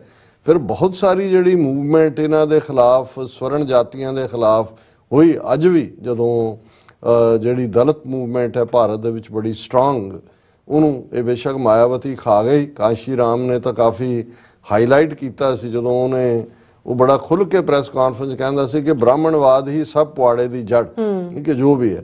ਔਰ ਕਾਸ਼ੀ ਰਾਮ ਜਦੋਂ ਸੀ ਉਹ ਇਹ ਕਹਿੰਦਾ ਸੀ ਕਿ ਵੀ ਜਦੋਂ ਉਹਨੂੰ ਸਿੱਖ ਪਰਿਵਾਰ ਚੋਂ ਸੀ, ਉਹ ਕਹਿੰਦਾ ਸੀ ਕਿ ਸਾਡਾ ਜਿਹੜਾ ਅਸਲ ਕਨਸਟੀਟਿਊਸ਼ਨ ਹੈ ਉਹ ਗੁਰੂ ਗ੍ਰੰਥ ਸਾਹਿਬ ਹੈ। ਔਰ ਜ਼ਾਹਿਰ ਹੈ ਵੀ ਜਦੋਂ ਅਸੀਂ ਗੁਰੂ ਗ੍ਰੰਥ ਸਾਹਿਬ ਦੇ ਵਿੱਚ ਭਗਤ ਕਬੀਰ ਜੀ, ਭਗਤ ਰਵਿਦਾਸ ਜੀ, ਨਾਮਦੇਵ ਜੀ ਔਰ ਇਹ ਬ੍ਰਾਹਮਣਵਾਦ, ਜਿਸ ਨੂੰ ਕਬੀਰ ਸਾਹਿਬ ਨੇ ਬੜੀ ਪ੍ਰੋਮੀਨੈਂਟਲੀ ਜਦੋਂ ਕਿਹਾ ਕਿ ਜੇ ਤੂੰ ब्राह्मणी जाया तो आन वाट काहे नहीं आया, तुम कत ब्राह्मण हम कत शूद, तुम कत लहू हम कत लहू तुम कत दूध, भी तेरिया रगां च किहड़ा दुध है बई और साडे च किहड़ा जिहड़ा वो खून है, और तू किवें सुपीरियर है। और इसे च जदों असीं देखदे हां कि जिहड़े गुरु नानक, क्योंकि भगत रविदास जी भी, भगत कबीर जी भी, भगत नामदेव जी भी ये गुरु साहब तो पहला होए ने। और ਉਹੀ ਜਿਹੜੀ ਇੱਕ ਰੈਵੋਲੂਸ਼ਨਰੀ ਥਿੰਕਿੰਗ ਉਸ ਖਿੱਤੇ ਦੇ ਵਿੱਚ ਇਹ ਬ੍ਰਾਹਮਣਵਾਦ ਨੂੰ ਵੰਗਾਰ ਦੇ ਰੂਪ ਚ ਨਿਕਲੀ ਤੇ ਗੁਰੂ ਨਾਨਕ ਸਾਹਿਬ ਨੇ ਬੁਲੰਦ ਸੁਰ ਵਿੱਚ ਫਰਮਾਇਆ, ਨੀਚਾਂ ਅੰਦਰ ਨੀਚ ਜਾਤ, ਨੀਚੀ ਹੂੰ ਅਤ ਨੀਚ, ਨਾਨਕ ਤਿਨ ਕੈ ਸੰਗ ਸਾਥ, ਵੱਡਿਆਂ ਸਿਉ ਕਿਆ ਰੀਸ, ਜਿੱਥੈ ਨੀਚ ਸਮਾਲੀਅਨ ਤਿੱਥੈ ਨਦਰ ਤੇਰੀ ਬਖਸ਼ਿਸ਼। ਕਿ ਗੁਰੂ ਸਾਹਿਬ ਨੇ ਕਿਹਾ ਭਾਈ ਮੈਂ ਤਾਂ ਇਹਨਾਂ ਦੇ ਨਾਲ ਖੜਾ ਹਾਂ। ਔਰ ਇਹੀ ਅਸੀਂ ਦੇਖਦੇ ਹਾਂ ਕਿ ਜਿਹੜਾ ਸਿੱਖ ਰੈਵੋਲੂਸ਼ਨ ਗੁਰੂ ਨਾਨਕ ਸਾਹਿਬ ਨੇ ਇੱਥੋਂ ਸ਼ੁਰੂ ਕੀਤਾ, ਜਿਹੜੇ ਬਿਲਕੁਲ ਜਿਨ੍ਹਾਂ ਨੂੰ ਨਿਮਾਣੇ ਨਿਤਾਣੇ ਬਣਾਇਆ ਹੋਇਆ ਸੀ, 230 ਸਾਲ ਚ ਉਹਨਾਂ ਨੂੰ ਐਮਪਾਵਰ ਕਰਕੇ 10ਵੇਂ ਪਾਤਸ਼ਾਹ ਜਦੋਂ ਭਾਈ ਜੈਤਾ ਜੀ ਨੂੰ ਗੜ ਨਾਲ ਲਾਉਂਦੇ ਨੇ, ਰੰਗਰੇਟੇ ਗੁਰੂ ਕੇ ਬੇਟੇ, ਔਰ 5 ਪਿਆਰਿਆਂ ਦੇ ਰੂਪ ਦੇ ਵਿੱਚ ਜਦੋਂ ਪੰਥ ਖਾਲਸਾ ਜਿਹੜਾ ਇੱਕ ਫਾਈਨਲ ਰੂਪ ਦੇ ਵਿੱਚ ਸਾਹਮਣੇ ਆਂਦਾ, ਤੇ ਜੇ ਅਸੀਂ 5 ਪਿਆਰਿਆਂ ਦੇ ਇਹਨਾਂ ਦੇ ਬ੍ਰਾਹਮਣਵਾਦੀ ਜ਼ਾਤ ਪਾਤੀ ਪਿਛੋਕੜ ਦੀ ਗੱਲ ਕਰੀਏ ਤੇ ਫਿਰ ਜਿਹੜਾ ਨਾਈ, ਜੱਟ, ਛੀਂਬਾ, ਝੋਰ, ਖੱਤਰੀ, ਇਹ ਸਾਰੇ ਇਹਨਾਂ ਜਿਹੜੇ ਨੇ ਇਹ ਆਪਣੇ ਆਪ 'ਚ ਉਹਨਾਂ ਦਾ ਇਹ ਉਸ ਜਿਨ੍ਹਾਂ ਨੂੰ ਸ਼ੂਦਰ ਬਣਾਇਆ ਹੋਇਆ ਸੀ, ਔਰ ਉਹਨਾਂ ਨੂੰ ਅੰਮ੍ਰਿਤ ਬਖਸ਼ ਕੇ ਗੁਰੂ ਸਾਹਿਬ ਦੇ ਜਿਹੜੇ ਪਹਿਲੇ ਆਦੇਸ਼ ਨੇ, ਜਿਨ੍ਹਾਂ ਨੂੰ ਸਾਡੇ ਸਕਾਲਰ ਨਾਸ਼ ਡਾਕਟਰੀਨ ਕਹਿੰਦੇ ਨੇ ਕਿ ਭਾਈ ਹੁਣ ਨਾਸ ਦਾ ਹੁੰਦਾ ਵੀ ਖਤਮ, ਤੇ ਗੁਰੂ ਸਾਹਿਬ ਨੇ ਫਰਮਾਇਆ ਵੀ ਅੱਜ ਤੋਂ ਤੁਹਾਡੀ ਕੁੱਲ ਨਾਸ, ਕਰਮ ਨਾਸ, ਕਿਰਤ ਨਾਸ, ਵਰਣ ਨਾਸ, ਭਰਮ ਨਾਸ, ਤੁਸੀਂ ਖਾਲਸਾ ਹੋ। ਔਰ ਇੱਕੋ ਬਾਟੇ 'ਚ ਅੰਮ੍ਰਿਤ ਛਕਾਣਾ, ਉਹੀ ਬਾਟਾ ਸਭ ਦਾ ਮੂੰਹ ਨੂੰ ਲਾਉਣਾ, ਬਾਅਦ 'ਚ ਉਸੇ ਬਾਟੇ 'ਚ ਜਿਹੜਾ ਕੜਾਹ ਪ੍ਰਸ਼ਾਦ ਸਭ ਦਾ ਰਲ ਕੇ ਖਾਣਾ। ਇਹ ਜਦੋਂ ਅਸੀਂ ਰੋਟੀ ਬੇਟੀ ਦੀ ਸਾਂਝ ਦੀ ਗੱਲ ਕਰਦੇ ਹਾਂ, ਉਹਦਾ ਰਿਸ਼ਤੇਦਾਰੀ ਤਾਂ ਸਬਬ ਤਾਂ ਬਾਅਦ ਜੁੜਦਾ, ਪਹਿਲਾਂ ਤਾਂ ਉਸ ਤੋਂ ਹੀ ਹੁੰਦਾ, ਕਿਉਂਕਿ ਬ੍ਰਾਹਮਣ ਦੇ ਲਈ ਵਰਣ ਆਸ਼ਰਮ ਦੇ ਥੱਲੇ ਸ਼ੂਦਰ ਦਾ ਤਾਂ ਜਿਹਨੂੰ ਜਿਹੜਾ ਪਰਛਾਵਾਂ ਨਹੀਂ ਸੀ ਪੈਣ ਦਿੰਦੇ, ਉਹਨਾਂ ਦੇ ਹੱਥ ਦਾ ਖਾਣਾ ਕਿਨੇ ਸੀ। ਔਰ ਇਹ ਈਵਨ ਪ੍ਰਭਾਵ ਪਿੰਡਾਂ 'ਚ ਵੀ ਰਿਹਾ, ਜਿਵੇਂ ਈਵਨ ਜਿਹੜੇ ਚੰਗੇ ਸਿੱਖੀ ਪਰਿਵਾਰ ਵੀ ਸੀ ਕਿ ਜੀ ਜਿਹੜੇ ਕੰਮ ਕਰਨ ਵਾਲੇ ਨੇ, ਜਿਨ੍ਹਾਂ ਨੂੰ ਦਲਿਤ ਜਾਂ ਮੁਸਲਮਾਨਾਂ ਪ੍ਰਤੀ ਵੀ ਸੀ, ਉਹਨਾਂ ਦੇ ਭਾਂਡੇ ਅੱਡ ਰੱਖਣੇ, ਉਹਨੂੰ ਗਰਮ ਸਵਾਹ 'ਚ ਪਾਉਣਾ, ਉੱਥੋਂ ਜੇ ਉਹਨਾਂ ਨੇ ਖਾਣਾ ਉਹੀ ਭਾਂਡੇ ਚੁੱਕ ਲੈਣੇ। ਗੁਰਦੁਆਰਿਆਂ 'ਚ ਵੀ ਇਹ ਵਰਤਾਰਾ ਸੀ ਕਾਫੀ ਹੱਦ ਤੱਕ। ਜਦੋਂ ਅਸੀਂ ਡਾਕਟਰ ਅੰਬੇਦਕਰ ਔਰ ਉਹ ਸਾਰੇ ਪੀਰੀਅਡ ਦੀ ਗੱਲ ਕਰਦੇ ਹਾਂ, ਇੱਕ ਵੱਖਰੀ ਕਹਾਣੀ ਹੈ। ਲੇਕਿਨ ਇਹਦੇ 'ਚ ਕੋਈ ਸ਼ੱਕ ਨਹੀਂ ਹੈ ਕਿ ਗੁਰੂ ਸਾਹਿਬ ਨੇ ਤਾਂ ਗੁਰੂ ਨਾਨਕ ਸਾਹਿਬ ਤੋਂ ਜਿਹੜਾ ਸੰਗਤ ਪੰਗਤ ਦਾ ਸਿਧਾਂਤ ਦਿੱਤਾ ਹੈ, ਉਹ ਜ਼ਾਤ ਪਾਤ ਦੇ ਲਈ ਉਸ ਦੀ ਧੁਨੀ 'ਚ ਤੀਰ ਸੀ। ਫਿਰ ਗੁਰੂ ਅਮਰਦਾਸ ਜੀ ਨੇ ਬੌਲੀ ਸਾਹਿਬ ਬਣਾ ਕੇ, ਜਦੋਂ ਤੁਸੀਂ ਹੁਣ ਜਦੋਂ ਛੂਤ ਛਾਤ ਬ੍ਰਾਹਮਣ ਕਹਿੰਦਾ ਸੀ ਕਿ ਭਈ ਮੈਂ ਪਿੱਟਿਆ ਗਿਆ, ਤੇ ਉਹ ਜਾ ਕੇ ਨਹਾਉਂਦਾ ਸੀ, ਤੇ ਉਹਨਾਂ ਨੇ ਗੁਰੂ ਸਾਹਿਬ ਨੇ ਸਥਾਨ ਉਹ ਸਥਾਪਿਤ ਕੀਤੇ, ਪਹਿਲਾਂ ਬੌਲੀ ਫਿਰ ਸਰੋਵਰਾਂ ਦਾ ਕਾਨਸੈਪਟ, ਕਿ ਜਿੱਥੇ ਤੁਸੀਂ ਇਕੱਠੇ ਨਹਾਉਂਦੇ ਹੋ ਕਿ ਬਈ ਉਹਦੇ 'ਚ ਤੁਹਾਡਾ ਕਿੱਥੇ ਜਾ ਕੇ ਉਸੇ ਹੀ ਸਰੋਵਰ ਦੇ ਜਲ ਨਾਲ ਬ੍ਰਾਹਮਣ ਨਹਾ ਰਿਹਾ, ਉਸੇ ਨਾਲ ਹੀ ਸ਼ੂਦਰ ਨਹਾ ਰਿਹਾ, ਗੱਲ ਮੁਕਾ ਦਿੱਤੀ। ਫਿਰ ਅਸੀਂ ਦੇਖਦੇ ਹਾਂ ਗੁਰੂ ਗ੍ਰੰਥ ਸਾਹਿਬ ਦੇ ਰੂਪ 'ਚ ਕਿ ਜਿੱਥੇ ਗੁਰੂ ਸਾਹਿਬ ਨੇ ਆਪਣੇ ਨਾਲ ਉਹਨਾਂ ਨੂੰ ਬਿਠਾਇਆ ਜਿਨ੍ਹਾਂ ਨੂੰ ਬ੍ਰਾਹਮਣਾਂ ਨੇ ਸ਼ੂਦਰ ਬਣਾਇਆ ਹੋਇਆ ਸੀ। ਫਿਰ ਮੀਰੀ ਪੀਰੀ ਦੇ ਥੱਲੇ ਔਰ 10ਵੇਂ ਪਾਤਸ਼ਾਹ ਤੱਕ ਪਹੁੰਚਦੇ ਹਾਂ ਅਸੀਂ, ਉਹਨਾਂ ਦੇ ਜਰਨੈਲਾਂ ਦੀ ਗੱਲ ਕਰੀਏ, ਉਹਨਾਂ ਦੇ ਬਾਬਾ ਵੀਰ ਸਿੰਘ, ਧੀਰ ਸਿੰਘ, ਉਹਨਾਂ ਦੀਆਂ ਕੁਰਬਾਨੀਆਂ ਦੀ ਗੱਲ ਕਰੀਏ। ਸੋ ਕੁੱਲ ਮਿਲਾ ਕੇ ਧਾਰਮਿਕ ਪੱਖ ਤੋਂ ਇਹ ਠੀਕ ਹੈ ਕਿ ਵਿਤਕਰਾ ਜਿਹੜਾ 4000 ਸਾਲ ਦਾ ਬ੍ਰਾਹਮਣ ਦਾ ਦਿੱਤਾ ਮਾਈਂਡ ਸੈਟ ਹੈ ਉਹ ਜਾਰੀ ਰਿਹਾ, ਅੱਜ ਵੀ ਹੈ ਕਿਸੇ, ਔਰ ਉਹਦੇ 'ਚ ਕੋਈ ਸ਼ੱਕ ਨਹੀਂ ਹੈ। ਤੁਸੀਂ ਅਖਬਾਰਾਂ ਜਦੋਂ ਰਿਸ਼ਤਿਆਂ ਦੇ ਲਈ ਦੇਖਦੇ ਹੋ ਇਸ਼ਤਿਹਾਰ, ਔਰ ਦੂਸਰੇ ਸ਼ਰਮ ਆਉਂਦੀ ਹੈ ਦੇਖ ਕੇ ਕਿ ਭਾਈ ਤੁਸੀਂ ਅਜੇ ਤੱਕ ਤੁਹਾਡੇ ਅੰਦਰੋਂ ਮਨ ਨੂੰ ਨਿਕਲਿਆ ਹੀ ਨਹੀਂ ਹੈ, ਤੁਸੀਂ ਉਸ ਕਿਸਮ ਦਾ ਹੀ ਜਿਹੜਾ ਵਰਤਾਰਾ। ਔਰ ਇਹੀ ਸਰ ਸਾਹਿਬ ਨੇ ਜਿਹੜਾ ਪੁਆਇੰਟ ਆਊਟ ਕੀਤਾ, ਉਹਨਾਂ ਨੇ ਕਿਹਾ ਕਿ ਵੀ ਇਹ ਉਹਨੇ ਜੋਤੀ ਰਾਓ ਫੂਲੇ ਨੇ ਖੜਾ ਕੀਤਾ ਸੀ ਇਸ਼ੂ। ਟੁਡੇ ਵੈਨ ਆਈ ਲਿਸਨਡ ਕਿ ਵੀ ਜਿਵੇਂ ਜਿਹਨਾਂ ਦੇ ਨਾਮ ਬੋਲੇ ਜਾ ਰਹੇ ਨੇ ਸਪੀਕਰਾਂ ਦੇ, ਉਹਨਾਂ ਦੇ ਨਾਲ ਜ਼ਾਤ ਪਾਤ ਦਾ ਛੱਜ ਬੰਨਿਆ ਹੋਇਆ, ਔਰ ਉਹਨਾਂ ਨੇ ਕਿਹਾ ਕਿ ਵੀ ਮੈਂ ਇਹ ਤੁਹਾਡੇ ਨਾਲ ਸ਼ੇਅਰ ਕਰਨਾ ਚਾਹੁੰਦਾ ਕਿ I wish we could somehow start a movement of everyone just writing Singh and Kaur. ਕਿ ਔਰ ਇਹਦੇ 'ਚ ਜਦੋਂ ਅਸੀਂ ਦੇਖੋ ਜਿਹੜਾ ਲਾਸਟ ਨੇਮ ਦਾ ਕਨਸੈਪਟ ਵੀ ਬ੍ਰਾਹਮਣ ਨੇ, ਤਾਂ ਜੇ ਤੁਸੀਂ ਉਹਨਾਂ ਦੀ ਨਾਮਕਰਨ ਪਾਲਿਸੀ ਦੇਖੋ, ਈਵਨ ਜਿਨ੍ਹਾਂ ਨੂੰ ਦਰਤ ਬਣਾਇਆ ਹੋਇਆ ਸੀ ਚੰਗੇ ਨਾਮ ਵੀ ਨਹੀਂ ਸੀ ਰੱਖ ਸਕਦੇ।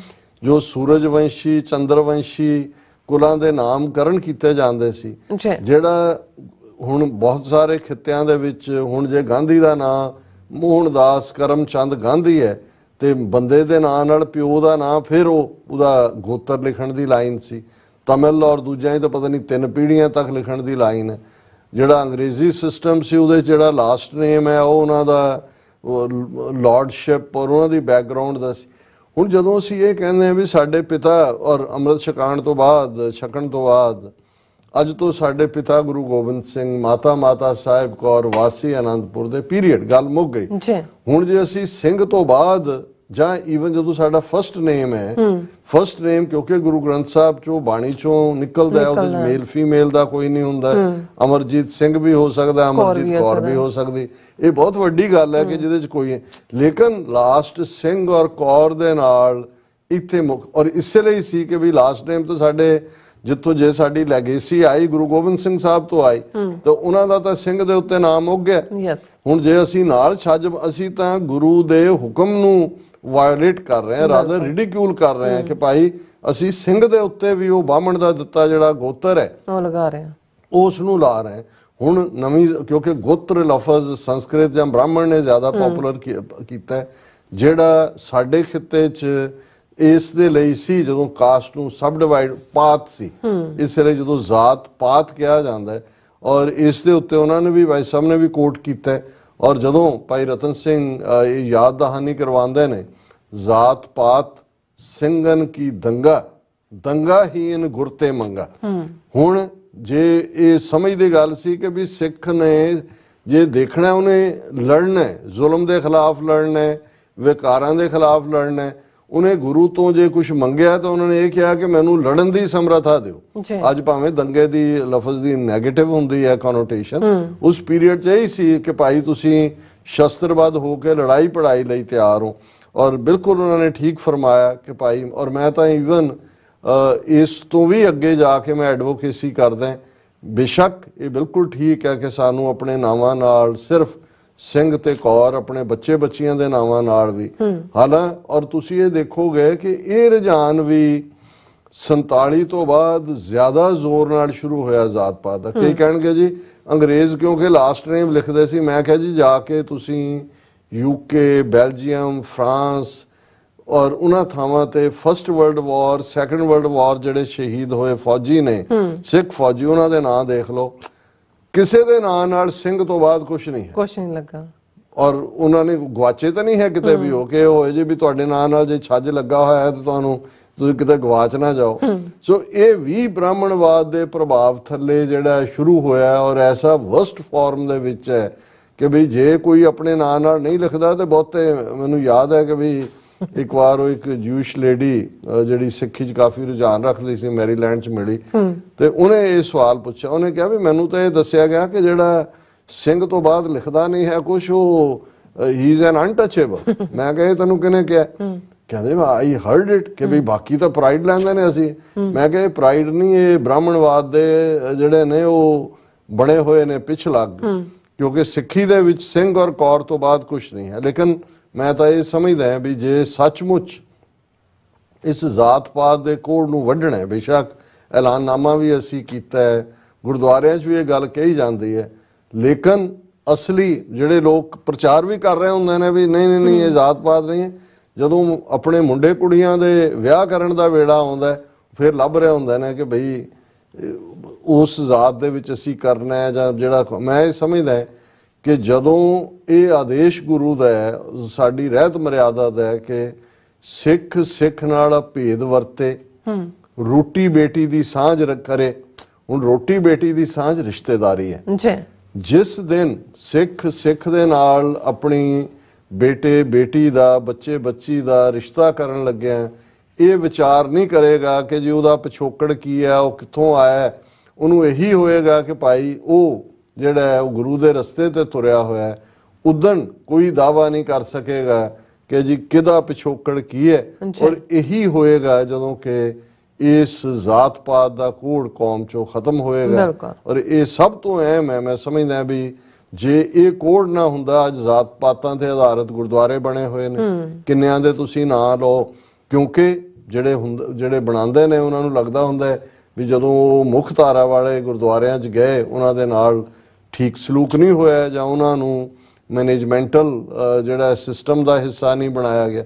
ਸੋ ਇਸ ਤੋਂ ਅਸੀਂ ਸਮਝਦੇ ਹਾਂ ਵੀ ਬੇਸ਼ੱਕ ਜੇ ਇਨ ਕੰਪੈਰੀਜ਼ਨ ਅਸੀਂ ਭਾਰਤ ਦੇ ਬਾਕੀ ਸੂਬਿਆਂ 'ਚ ਦੇਖੀਏ ਮਚ ਬੈਟਰ ਹੈ, ਪਰ ਇਹਨੂੰ ਮੈਂ ਐਜ਼ ਏ ਜਸਟੀਫਿਕੇਸ਼ਨ ਨਹੀਂ ਲੈਣਾ ਚਾਹੁੰਦਾ, ਕਿਉਂਕਿ ਗੁਰੂ ਦੀ ਇੰਟੈਂਟ ਜੇ ਉਹਨਾਂ ਨੇ ਕੁਲ ਨਾਸ, ਕਰਮ ਨਾਸ, ਕਿਰਤ ਨਾਸ, ਵਰਣ ਨਾਸ, ਭਰਮ, ਇਹੀ ਸਾਡੀ ਸਟਰੈਂਥ ਹੈ। ਤੇ ਜੇ ਅਸੀਂ ਬ੍ਰਾਹਮਣਵਾਦ ਦੇ ਉਹ ਡਿਫਰੈਂਟ ਜਿਹੜੇ ਡੱਬੇ ਬਣਾਏ ਹੋਏ ਨੇ ਜ਼ਾਤਾਂ ਪਾਤਾਂ ਦੇ, ਪਹਿਲਾਂ 4 ਜ਼ਾਤਾਂ ਬਣਾਈਆਂ, ਉਹਦੇ ਫਿਰ 4000 ਤੋਂ ਜ਼ਿਆਦਾ ਗੋਤਰ ਬਣਾਏ, ਜੇ ਉਹਦੇ 'ਚ ਹੀ ਫਸਣਾ ਫਿਰ ਅਸੀਂ ਮੰਨੂ ਤੇ ਸ਼ੰਕਰਾ ਤੇ ਉਹਨਾਂ ਦੇ ਚੇਲੇ ਹੀ ਹੈ, ਅਸੀਂ ਫਿਰ ਗੁਰੂ ਨਾਨਕ ਗੁਰੂ ਗੋਬਿੰਦ ਸਿੰਘ ਸਾਹਿਬ ਦੇ ਸਿੱਖ ਨਹੀਂ। ਬਿਲਕੁਲ ਜੀ ਡਾਕਟਰ ਸਾਹਿਬ, ਤੁਹਾਡਾ ਬਹੁਤ ਬਹੁਤ ਸ਼ੁਕਰੀਆ। ਸਾਥ ਲੈਣ ਬ੍ਰੇਕ ਵਿਊਅਰਸ, ਤੁਸੀਂ ਇਸੇ ਤਰ੍ਹਾਂ ਬਣੇ ਰਹਿਣਾ। ਮਿਲਦੇ ਹਾਂ ਆਫਟਰ ਦਿਸ ਸ਼ਾਰਟ ਬ੍ਰੇਕ।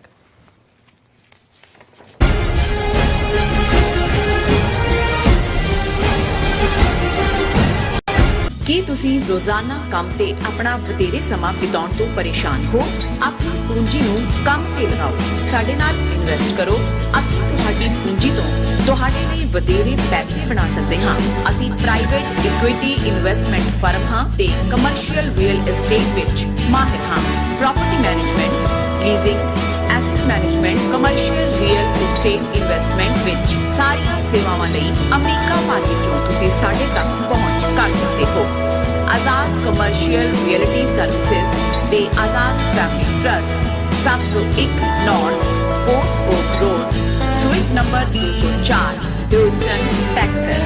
ਤੁਸੀਂ ਸਾਨੂੰ ਸਾਡੇ ਫੋਨ ਨੰਬਰ 7136861277 ਤੇ ਵੀ ਸੰਪਰਕ ਕਰ ਸਕਦੇ ਹੋ। ਆਜ਼ਾਦ ਕਮਰਸ਼ੀਅਲ ਰੀਅਲਟੀ। ਕੀ ਤੁਹਾਨੂੰ 30, 40 ਜਾਂ 50 ਦਿਨ ਵੇਟ ਕਰਨੀ ਪੈ ਰਹੀ ਹੈ ਤੁਹਾਡੇ ਚੈੱਕ ਲਈ? ਫਿਰ ਬ੍ਰੋਕਰਾਂ ਪਿੱਛੇ ਭੱਜਦੇ ਫਿਰਦੇ ਹੋ ਪੈਸੇ ਲਈ। ਬਹੁਤ ਜ਼ਿਆਦਾ ਟਾਈਮ ਵੇਸਟ ਹੋ ਜਾਂਦਾ ਇੱਦਾਂ ਤਾਂ। ਜੇ ਤੁਸੀਂ ਅੱਜ ਹੀ ਪੈਸੇ ਲੈਣੇ ਤਾਂ ਬੌਬਟੇਲ ਨੂੰ ਕਾਲ ਕਰੋ। ਬੌਬਟੇਲ ਤੁਹਾਡੀਆਂ ਇਨਵੋਇਸਿਸ ਸੇਮ ਡੇ ਫੰਡ ਕਰ ਸਕਦੇ ਹਾਂ for a small fee, no contract, no reserve and no hidden fees। ਅੱਜ ਹੀ ਕਾਲ ਕਰੋ ਬੌਬਟੇਲ ਨੂੰ ਤੇ ਤੁਹਾਡਾ ਪਹਿਲਾ ਮਹੀਨਾ ਫ੍ਰੀ। 410 204 2084। ਅਗੇਨ 410 204 2084।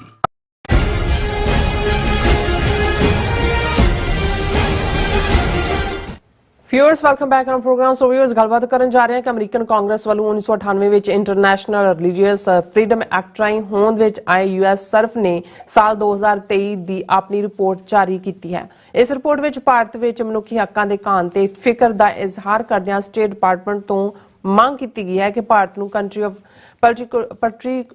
ਪਾਰਟਿਕੂਲਰ ਕੰਸਰਨ ਐਲਾਨਿਆ ਜਾਵੇ ਅਤੇ ਭਾਰਤੀ ਅਧਿਕਾਰੀਆਂ ਤੇ ਪਾਬੰਦੀਆਂ ਲਗਾਈਆਂ ਜਾਣ। ਔਰ ਭਾਰਤ ਸਰਕਾਰ ਵੱਲੋਂ ਇਸ ਰਿਪੋਰਟ ਨੂੰ ਲੈ ਕੇ ਖੂਬ ਚੀਕਾਂ ਮਾਰੀਆਂ ਗਈਆਂ ਨੇ। ਸੋ ਇਸ ਬਾਰੇ ਆਪਾਂ ਗੱਲਬਾਤ ਕਰਨ ਜਾ ਰਹੇ ਹਾਂ। ਸੋ ਅਸੀਂ ਚਾਹਾਂਗੇ ਕਿ ਤੁਸੀਂ ਇਸੇ ਤਰ੍ਹਾਂ ਬਣੇ ਰਹਿਣਾ। ਦੇਖਣ ਸੁਣ ਲਿਆ, ਲਿਖਣ ਲਈ ਤੁਹਾਡਾ ਸਭ ਦਾ ਬਹੁਤ ਬਹੁਤ ਧੰਨਵਾਦ ਜੀ। ਡਾਕਟਰ ਸਾਹਿਬ, ਕੀ ਕਹਿਣਾ ਚਾਹੋਗੇ? ਦੇਖੋ, ਅਮਰੀਕਾ ਦੀ ਇੱਕ ਤਾਂ ਖੂਬਸੂਰਤੀ ਹੈ, ਬੇਸ਼ੱਕ ਜਦੋਂ ਪਾਲਿਸੀ ਮੇਕਿੰਗ ਹੁੰਦੀ ਹੈ ਉਹ ਵਾਈਟ ਹਾਊਸ ਜਾਂ ਪ੍ਰੈਜ਼ੀਡੈਂਟ ਕਿਸ ਚੀਜ਼ ਨੂੰ ਵੇਵਰ ਦਿੰਦਾ ਹੈ, ਕਾਂਗਰਸ ਕੀ ਕਹਿੰਦੀ ਹੈ, ਜੁਡੀਸ਼ਰੀ ਉਹਦੀ ਕਿਵੇਂ ਇੰਟਰਪ੍ਰੀਟੇਸ਼ਨ ਕਰਦੀ ਹੈ, ਪਰ ਕਿਉਂਕਿ ਇਹ ਮੁਲਕ ਰਿਲੀਜੀਅਸ ਜਿਹੜੀ ਪਰਸੀਕਿਊਸ਼ਨ ਚੋਂ ਆਏ ਪਿਲਗ੍ਰਿਮ ਸੀ, ਉਹਨਾਂ ਦੀ ਫਾਊਂਡੇਸ਼ਨ, ਉਹਨਾਂ ਦੇ ਐਫਰਟਸ ਦੇ ਨਾਲ ਜਿਹੜਾ ਇਸ ਦੀ ਸ਼ੁਰੂਆਤ ਹੁੰਦੀ ਹੈ। ਔਰ ਅਸੀਂ ਦੇਖਦੇ ਹਾਂ ਕਿ ਡਿਕਲੇਰੇਸ਼ਨ ਆਫ ਇੰਡੀਪੈਂਡੈਂਸ ਇਸ ਦੀ ਫਰੀडम ਆਫ ਐਕਸਪ੍ਰੈਸ਼ਨ, ਰਿਲੀਜਨ ਔਰ pursuit of happiness, justice, Liberty, ਇਹ ਸਾਰੇ ਸਿਧਾਂਤਾਂ ਤੇ ਖੜੀ ਹੈ ਜੀ ਕਿ ਇਸ ਦੇ ਵਿੱਚ ਬੇਸ਼ੱਕ ਜਿਹੜੇ ਸਰਕਾਰੀ ਫੈਸਲੇ ਨੇ ਉਹ ਬਹੁਤ ਵਾਰ ਨੈਸ਼ਨਲ ਇੰਟਰਸਟ ਦੇ ਨਾਂ ਥੱਲੇ ਉਸ ਕਿਸਮ ਦੇ ਵੀ ਹੋਣ ਜਿਹੜੇ ਹਿਊਮਨ ਰਾਈਟਸ ਦੀ ਵਾਇਓਲੇਸ਼ਨ ਕਰਦੇ ਨੇ, ਪਰ ਇਹਨਾਂ ਦੇ ਥਿੰਕ ਟੈਂਕ, ਇਹਨਾਂ ਦੀਆਂ ਇੰਸਟੀਟਿਊਸ਼ਨਸ, ਸਟੇਟ ਡਿਪਾਰਟਮੈਂਟ ਦੀਆਂ ਐਨੂਅਲ ਰਿਪੋਰਟਸ,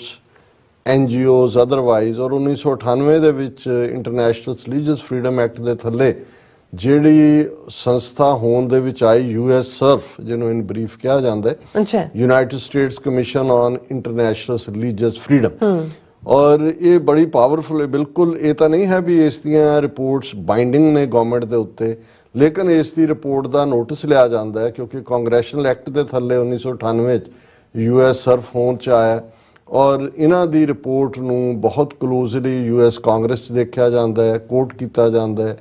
ਔਰ ਇਸ ਗੱਲ ਦਾ ਵੀ ਧਿਆਨ ਰਿਹਾ ਕਿ US SURF ਨੂੰ ਪਿਛਲੇ ਕਈ ਸਾਲਾਂ ਤੋਂ ਉਹਨਾਂ ਦਾ ਡੈਲੀਗੇਸ਼ਨ ਭਾਰਤ ਜਾਣ ਲਈ ਵੀਜ਼ੇ ਅਪਲਾਈ ਕਰਦਾ ਹੈ, ਉਹਨਾਂ ਨੂੰ ਵੀਜ਼ਾ ਨਹੀਂ ਦਿੱਤਾ ਜਾਂਦਾ। ਜੀ ਔਰ ਇਹ US SURF ਦੀ ਰਿਪੋਰਟ ਹੀ ਸੀ 2002 ਜਦੋਂ ਮੋਦੀ ਨੇ ਗੁਜਰਾਤ 'ਚ ਹਜ਼ਾਰਾਂ ਮੁਸਲਮਾਨਾਂ ਦੀ ਨਸਲਕੁਸ਼ੀ, ਕਤਲੇਆਮ ਕੀਤਾ, ਔਰ US SURF ਦੀ ਰਿਪੋਰਟ ਤੋਂ ਬਾਅਦ ਹੀ 2005 ਦੇ ਵਿੱਚ ਮੋਦੀ ਦੇ ਅਮਰੀਕਾ ਦਾਖਲੇ ਤੇ ਪਾਬੰਦੀ ਲਾ ਦਿੱਤੀ ਗਈ ਸੀ, ਔਰ ਜਦੋਂ 2014 ਚੋਂ ਫਿਰ ਪ੍ਰਧਾਨ ਮੰਤਰੀ ਬਣਦਾ ਹੈ ਉਦੋਂ ਪਾਬੰਦੀ ਹਟਾਈ ਜਾਂਦੀ ਹੈ। ਸੋ US SURF ਦਾ ਇਸ ਪੱਖੋਂ ਇਹ ਯੋਗਦਾਨ ਰਿਹਾ, ਔਰ ਉਹ ਇੱਕੋ ਇੱਕ ਐਸਾ ਪ੍ਰਾਈਮ ਮਿਨਿਸਟਰ ਜਿਸ ਦੇ ਉੱਤੇ ਪਹਿਲਾਂ ਪਾਬੰਦੀ ਸੀ ਔਰ ਬਾਅਦ ਚ ਉਸ ਨੂੰ ਖੁੱਲ੍ਹ ਦਿੱਤੀ ਗਈ। ਹੁਣ ਉਹ ਬੀਤੇ ਵਰੇ 'ਚ ਕੀ ਹੋਇਆ, ਉਹ ਹੁਣ ਜਿਹੜੀ ਰਿਪੋਰਟ ਕੱਲ ਮਈ 1 ਨੂੰ ਜਾਰੀ ਕੀਤੀ US SURF ਨੇ, ਇਹ ਐਕਚੁਅਲੀ 2022 ਦੀ ਰਿਪੋਰਟ ਹੈ ਜੀ 2022 ਜਨਵਰੀ ਤੋਂ 31 ਦਸੰਬਰ ਤੱਕ, ਉਸ ਤੋਂ ਬਾਅਦ ਦੀਆਂ ਘਟਨਾਵਾਂ ਅਗਲੀ ਰਿਪੋਰਟ ਸ਼ਾਮਲ ਹੋਣਗੀਆਂ। ਸੋ ਉਹਦੇ 'ਚ ਉਹਨਾਂ ਦੀ ਪੈਨੀ ਅੱਖ ਹੁੰਦੀ ਹੈ, ਪੂਰਾ ਕਮਿਸ਼ਨ ਉਸ ਦੇ ਵਿੱਚ ਦੋਨੋਂ ਪਾਰਟੀਆਂ ਦੇ ਡੈਮੋਕ੍ਰੈਟ ਔਰ ਰਿਪਬਲਿਕਨਸ ਬਾਈ ਪਾਰਟੀਸਨ ਮੈਂਬਰਸ ਨੇ, ਔਰ ਪੂਰੀ ਤਹਿਕੀਕਾਤ ਤੋਂ ਬਾਅਦ, ਔਰ ਇਹਨਾਂ ਦੀਆਂ ਐਮਬੈਸੀਆਂ ਜਾਂ ਦੂਸਰੀਆਂ 'ਚ ਆਪਣੇ ਵੀ ਆਪਰੇਟਿਵ ਬੈਠੇ ਹੋਏ ਨੇ, ਹਿਊਮਨ ਰਾਈਟਸ ਜਿਹੜੀਆਂ ਗਰੁੱਪ ਨੇ ਉਹ ਵੀ ਰਿਪਰੈਜ਼ੈਂਟੇਸ਼ਨਸ ਦਿੰਦੇ ਨੇ। ਜੇ ਸਿੱਖਾਂ ਦੇ ਬਿਹਾਫ ਤੇ ਕਹਿਣਾ ਹੋਏ ਕਿ ਅਸੀਂ ਜਦੋਂ ਇਹ 1998 ਚ ਇਹ ਕਮਿਸ਼ਨ ਬਣਦਾ, 1999 ਚ ਮੈਂ ਪਹਿਲੀ ਰਿਪਰੈਜ਼ੈਂਟੇਸ਼ਨ US SURF ਨੂੰ ਇੱਕ ਪੂਰਾ 11 ਮੈਂਬਰੀ ਡੈਲੀਗੇਸ਼ਨ ਲੈ ਕੇ ਵਾਸ਼ਿੰਗਟਨ DC ਦੇ ਵਿੱਚ ਦਿੱਤੀ। ਹੁਣ ਵੀ ਲਗਾਤਾਰਤਾ ਦੇ ਨਾਲ ਜਿਵੇਂ ਅਸੀਂ ਐਂਬੈਸਡਰ ਐਟ ਲਾਰਜ ਜਿਹੜੇ ਉਹਨਾਂ ਦੇ ਨਾਲ ਇੱਥੇ ਪਿਛਲੇ ਮਹੀਨੇ ਨਿਊਯਾਰਕ ਦੇ ਵਿੱਚ UN ਪਲਾਜ਼ਾ 'ਚ ਅਸੀਂ ਪੂਰੀ ਉਹਨਾਂ ਨੂੰ ਬਰੀਫਿੰਗ ਦੇ ਕੇ, ਕਿਉਂਕਿ 18 ਮਾਰਚ ਵਾਲਾ ਸਿਲਸਿਲਾ ਸ਼ੁਰੂ ਹੋ ਗਿਆ ਸੀ ਜਦੋਂ ਕਿ ਭਾਈ ਅੰਮ੍ਰਿਤਪਾਲ ਸਿੰਘ ਨੂੰ ਫੜਨ ਦੇ ਬਹਾਨੇ ਜੋ ਚੱਲ ਰਿਹਾ ਸੀ ਉਸ ਨੂੰ, ਔਰ ਉਹ ਲਿਖਤੀ ਫਾਰਮ ਦੇ ਵਿੱਚ ਵੀ ਵੌਇਸਿਸ ਫਾਰ ਫਰੀडम ਵੱਲੋਂ ਮੈਮੋਰੈਂਡਮ ਦਿੱਤਾ ਗਿਆ, ਹੋਰ ਸਿੱਖ ਜਥੇਬੰਦੀਆਂ ਵੀ ਆਪਣੇ ਤੌਰ ਤੇ ਰਿਪਰੈਜ਼ੈਂਟੇਸ਼ਨ ਦਿੰਦੀਆਂ ਨੇ। ਸੋ ਇਹ ਸਾਰਾ ਹੀ ਉਹਨਾਂ ਦਾ ਜਦੋਂ ਐਨੂਅਲ ਰਿਪੋਰਟ ਤਿਆਰ ਕੀਤੀ ਜਾਂਦੀ ਹੈ, ਇਹ ਸਾਰਾ ਉਹਨਾਂ ਦੇ ਕੋਲ ਮੈਟੀਰੀਅਲ ਹੁੰਦਾ ਕਿ ਭਾਈ ਉੱਥੇ ਈਸਾਈਆਂ ਨਾਲ ਕੀ ਹੋ ਰਿਹਾ। ਬੇਸ਼ੱਕ ਜਦੋਂ ਇਹ ਕਮਿਸ਼ਨ ਬਣਿਆ ਉਹਨਾਂ ਦੀ ਪ੍ਰਾਇੋਰਟੀ 'ਚ ਤਾਂ ਕ੍ਰਿਸਚੀਅਨਸ ਸੀ, ਲੇਕਿਨ ਮੁਸਲਮਾਨਾਂ ਨਾਲ ਕੀ ਹੋ ਰਿਹਾ, ਸਿੱਖਾਂ ਨਾਲ ਕੀ ਹੋ ਰਿਹਾ, ਦਲਿਤਾਂ ਨਾਲ ਕੀ ਹੋ ਰਿਹਾ ਹੈ, ਟਰਾਈਬਲਸ ਨਾਲ ਕੀ ਹੋ ਰਿਹਾ ਹੈ, NGOs ਨਾਲ ਕੀ ਹੋ ਰਿਹਾ ਹੈ, ਜਿਹੜੇ ਡਾਈਸੈਂਟ ਕਰਦੇ ਨੇ ਉਹ, ਔਰ ਜਿਹੜੇ ਕਾਨੂੰਨ ਇਹਨਾਂ ਨੇ ਬਣਾਏ ਨੇ, NSA ਲਾ ਰਹੇ ਨੇ, UAPA ਲਾ ਰਹੇ ਨੇ, ਬਾਕੀ ਡਰੈਕੋਨੀਅਨ ਲਾਜ਼ ਨੇ, ਮਰਡਰ ਹੋ ਰਹੇ ਨੇ, ਕਿਵੇਂ ਪ੍ਰੈਸ ਦੀ ਆਜ਼ਾਦੀ ਦਾ ਗਲਾ ਘੁੱਟਿਆ ਜਾ ਰਿਹਾ।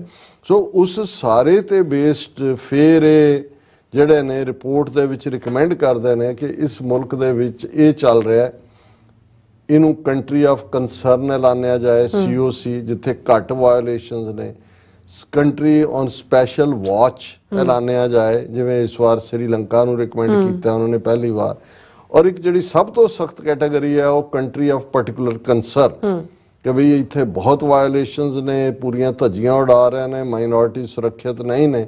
ਔਰ ਇਹਨਾਂ ਰਿਪੋਰਟ ਇਹ ਨਹੀਂ ਹੁੰਦਾ ਜੀ ਰਿਪੋਰਟ ਆ ਗਈ ਦਾ ਫਾਇਦਾ ਨਹੀਂ, ਇਹ ਇੱਕ ਰਿਕਾਰਡ ਵੀ ਬਣ ਰਿਹਾ, ਔਰ ਇਹਦੇ ਥੱਲੇ ਅਸੀਂ ਇਹ ਰਿਅਲਾਈਜ਼ ਨੇ ਹੁਣ ਜਿੰਨੇ ਵਕੀਲ ਨੇ ਜਿਨ੍ਹਾਂ ਨੇ ਅਸਾਈਲਮ ਕੇਸ ਕੀਤੇ ਹੋਏ ਨੇ ਆਪਣਿਆਂ ਦੇ, ਉਹ ਭੱਜ ਕੇ ਉਸ ਰਿਪੋਰਟ ਨੂੰ ਪ੍ਰਿੰਟ ਕਰ ਰਹੇ, ਹੁਣ ਉਹਨੂੰ ਜੱਜਾਂ ਦੇ ਸਾਹਮਣੇ ਰੱਖਣਾ, ਆਹ ਦੇਖੋ ਜੀ ਤੁਹਾਡੇ ਕਮਿਸ਼ਨ ਨੇ ਵੀ ਇਹ ਕਿਹਾ ਵੀ ਇਹ ਉੱਥੇ ਹੋ ਰਿਹਾ, ਔਰ ਕਿੰਨਿਆਂ ਨੂੰ ਜਿਹੜਾ ਰਾਹਤ ਮਿਲੇਗੀ।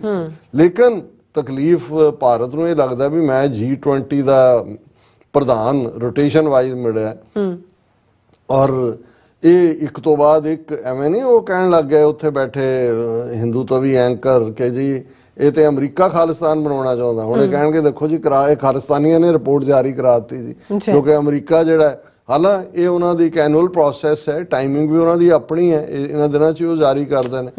ਹੁਣ ਇਹ ਚੌਥੀ ਵਾਰ ਹੋਇਆ ਇਹਨੇ ਰੋ ਕਿ US ਸਰਫ ਨੇ ਆਪਣੀ ਰਿਪੋਰਟ ਦੇ ਵਿੱਚ ਇਹ ਕਿਹਾ ਵੀ ਇੰਡੀਆ ਨੂੰ ਕੰਟਰੀ ਆਫ ਪਾਰਟਿਕੂਲਰ ਕੰਸਰਨ ਐਲਾਨਿਆ ਜਾਏ, ਔਰ ਉਹਨਾਂ ਦੀਆਂ 4th ਟਾਈਮ ਇਹ ਵਾਪਰਦਾ ਹੈ।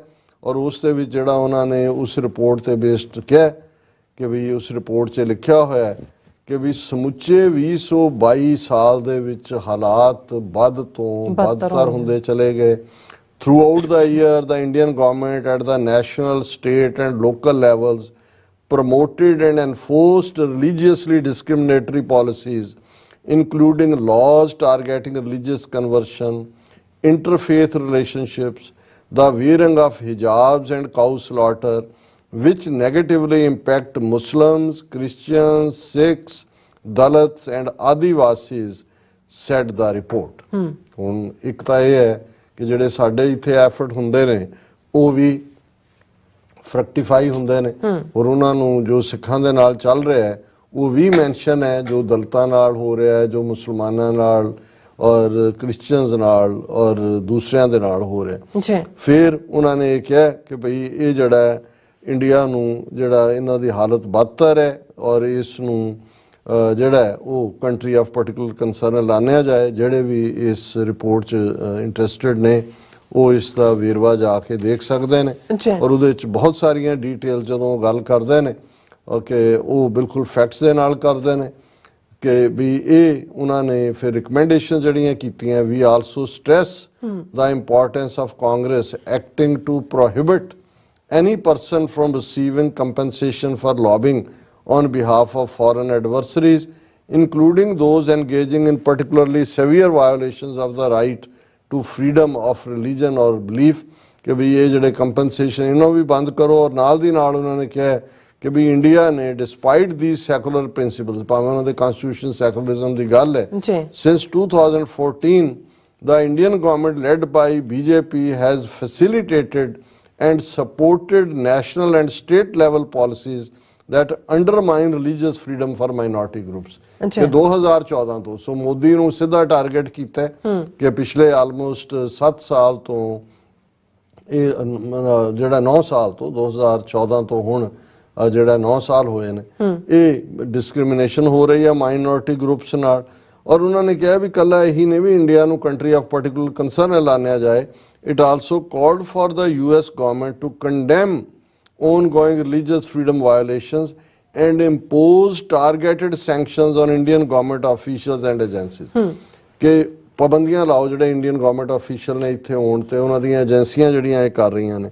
ਹਾਲਾਂਕਿ ਜਿਵੇਂ ਅਸੀਂ ਕਿਹਾ ਵੀ ਭਾਵੇਂ ਇਹ ਚੌਥਾ ਸਾਲ ਹੈ ਪਰ 3 ਸਾਲ ਪਹਿਲਾਂ ਵੀ ਸਟੇਟ ਡਿਪਾਰਟਮੈਂਟ ਨੇ ਜਿਹੜਾ ਉਹ ਐਗਜ਼ੈਂਪਟ ਕਰਤਾ ਸੀ ਇੰਡੀਆ ਨੂੰ ਕਿ ਨਹੀਂ ਨਹੀਂ ਨਹੀਂ ਇਹ ਸਾਡਾ ਹੈ।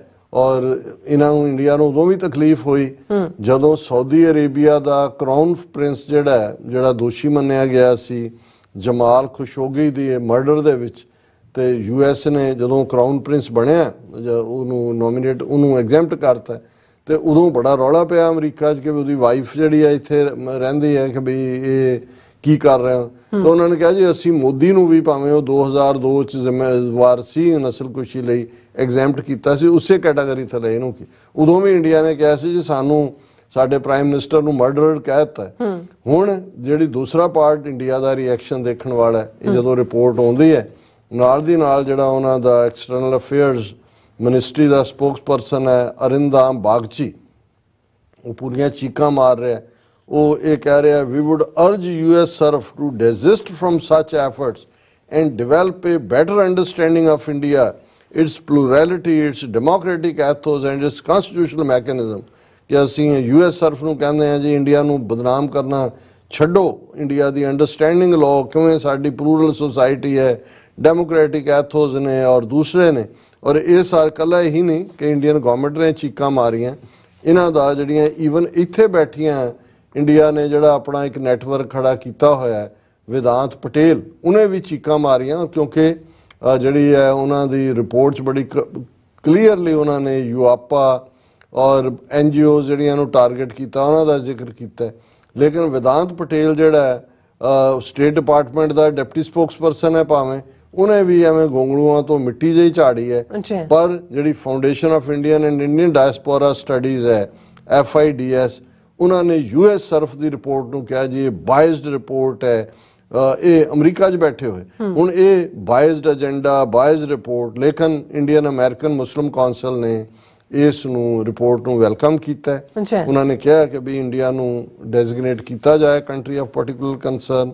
ਅਸੀਂ ਇਹ ਜੋ ਰਿਪੋਰਟ 'ਚ ਆਇਆ ਹੈ, ਇਹ ਗੱਲਾਂ ਰੈਗੂਲਰਲੀ ਕਹਿ ਰਹੇ ਹਾਂ ਕਿ ਮੋਦੀ ਦੇ ਥੱਲੇ ਸਿਸਟਮੈਟਿਕਲੀ ਵਾਇਲੇਟ ਹੋ ਰਹੀਆਂ ਨੇ ਰਿਲੀਜੀਅਸ ਫਰੀडम ਜਿਹੜੀਆਂ ਨੇ ਮਾਈਨੋਰਿਟੀ ਕਮਿਊਨਿਟੀਜ਼ ਦੀਆਂ। ਔਰ ਅਸੀਂ ਸਮਝਦੇ ਹਾਂ ਕਿ ਬੇਸ਼ੱਕ ਕਈਆਂ ਦੇ ਲਈ ਇਹ ਇਵੇਂ ਹੀ ਹੋਏਗਾ ਕਿ ਜੀ ਇਹਨਾਂ ਨੇ ਕਰਨਾ ਕਤਰਨਾ ਕੁਛ ਨਹੀਂ, ਪਰ ਇੰਡੀਆ ਦੇ ਖਿਲਾਫ ਇੱਕ ਕੇਸ ਜ਼ਰੂਰ ਬਿਲਟ ਹੁੰਦਾ ਹੈ। ਔਰ US ਸਰਫ ਦੀ ਇਹ ਰਿਪੋਰਟ ਬੜੀ ਪਾਵਰਫੁਲ ਰਿਪੋਰਟ ਹੈ, ਅਸੀਂ ਇਸ ਦੀ ਸ਼ਲਾਘਾ ਕਰਦੇ। ਬਿਲਕੁਲ ਜੀ ਡਾਕਟਰ ਸਾਹਿਬ, ਤੁਹਾਡਾ ਬਹੁਤ ਬਹੁਤ ਸ਼ੁਕਰੀਆ। ਇਸ ਵਕਤ ਲੈਣੇ ਬ੍ਰੇਕ। ਵਿਊਅਰਸ ਤੁਸੀਂ ਇਸੇ ਤਰ੍ਹਾਂ ਬਣੇ ਰਹਿਣਾ, ਮਿਲਦੇ ਹਾਂ ਛੋਟੇ ਜਿਹੇ ਵਕਫੇ ਤੋਂ ਬਾਅਦ।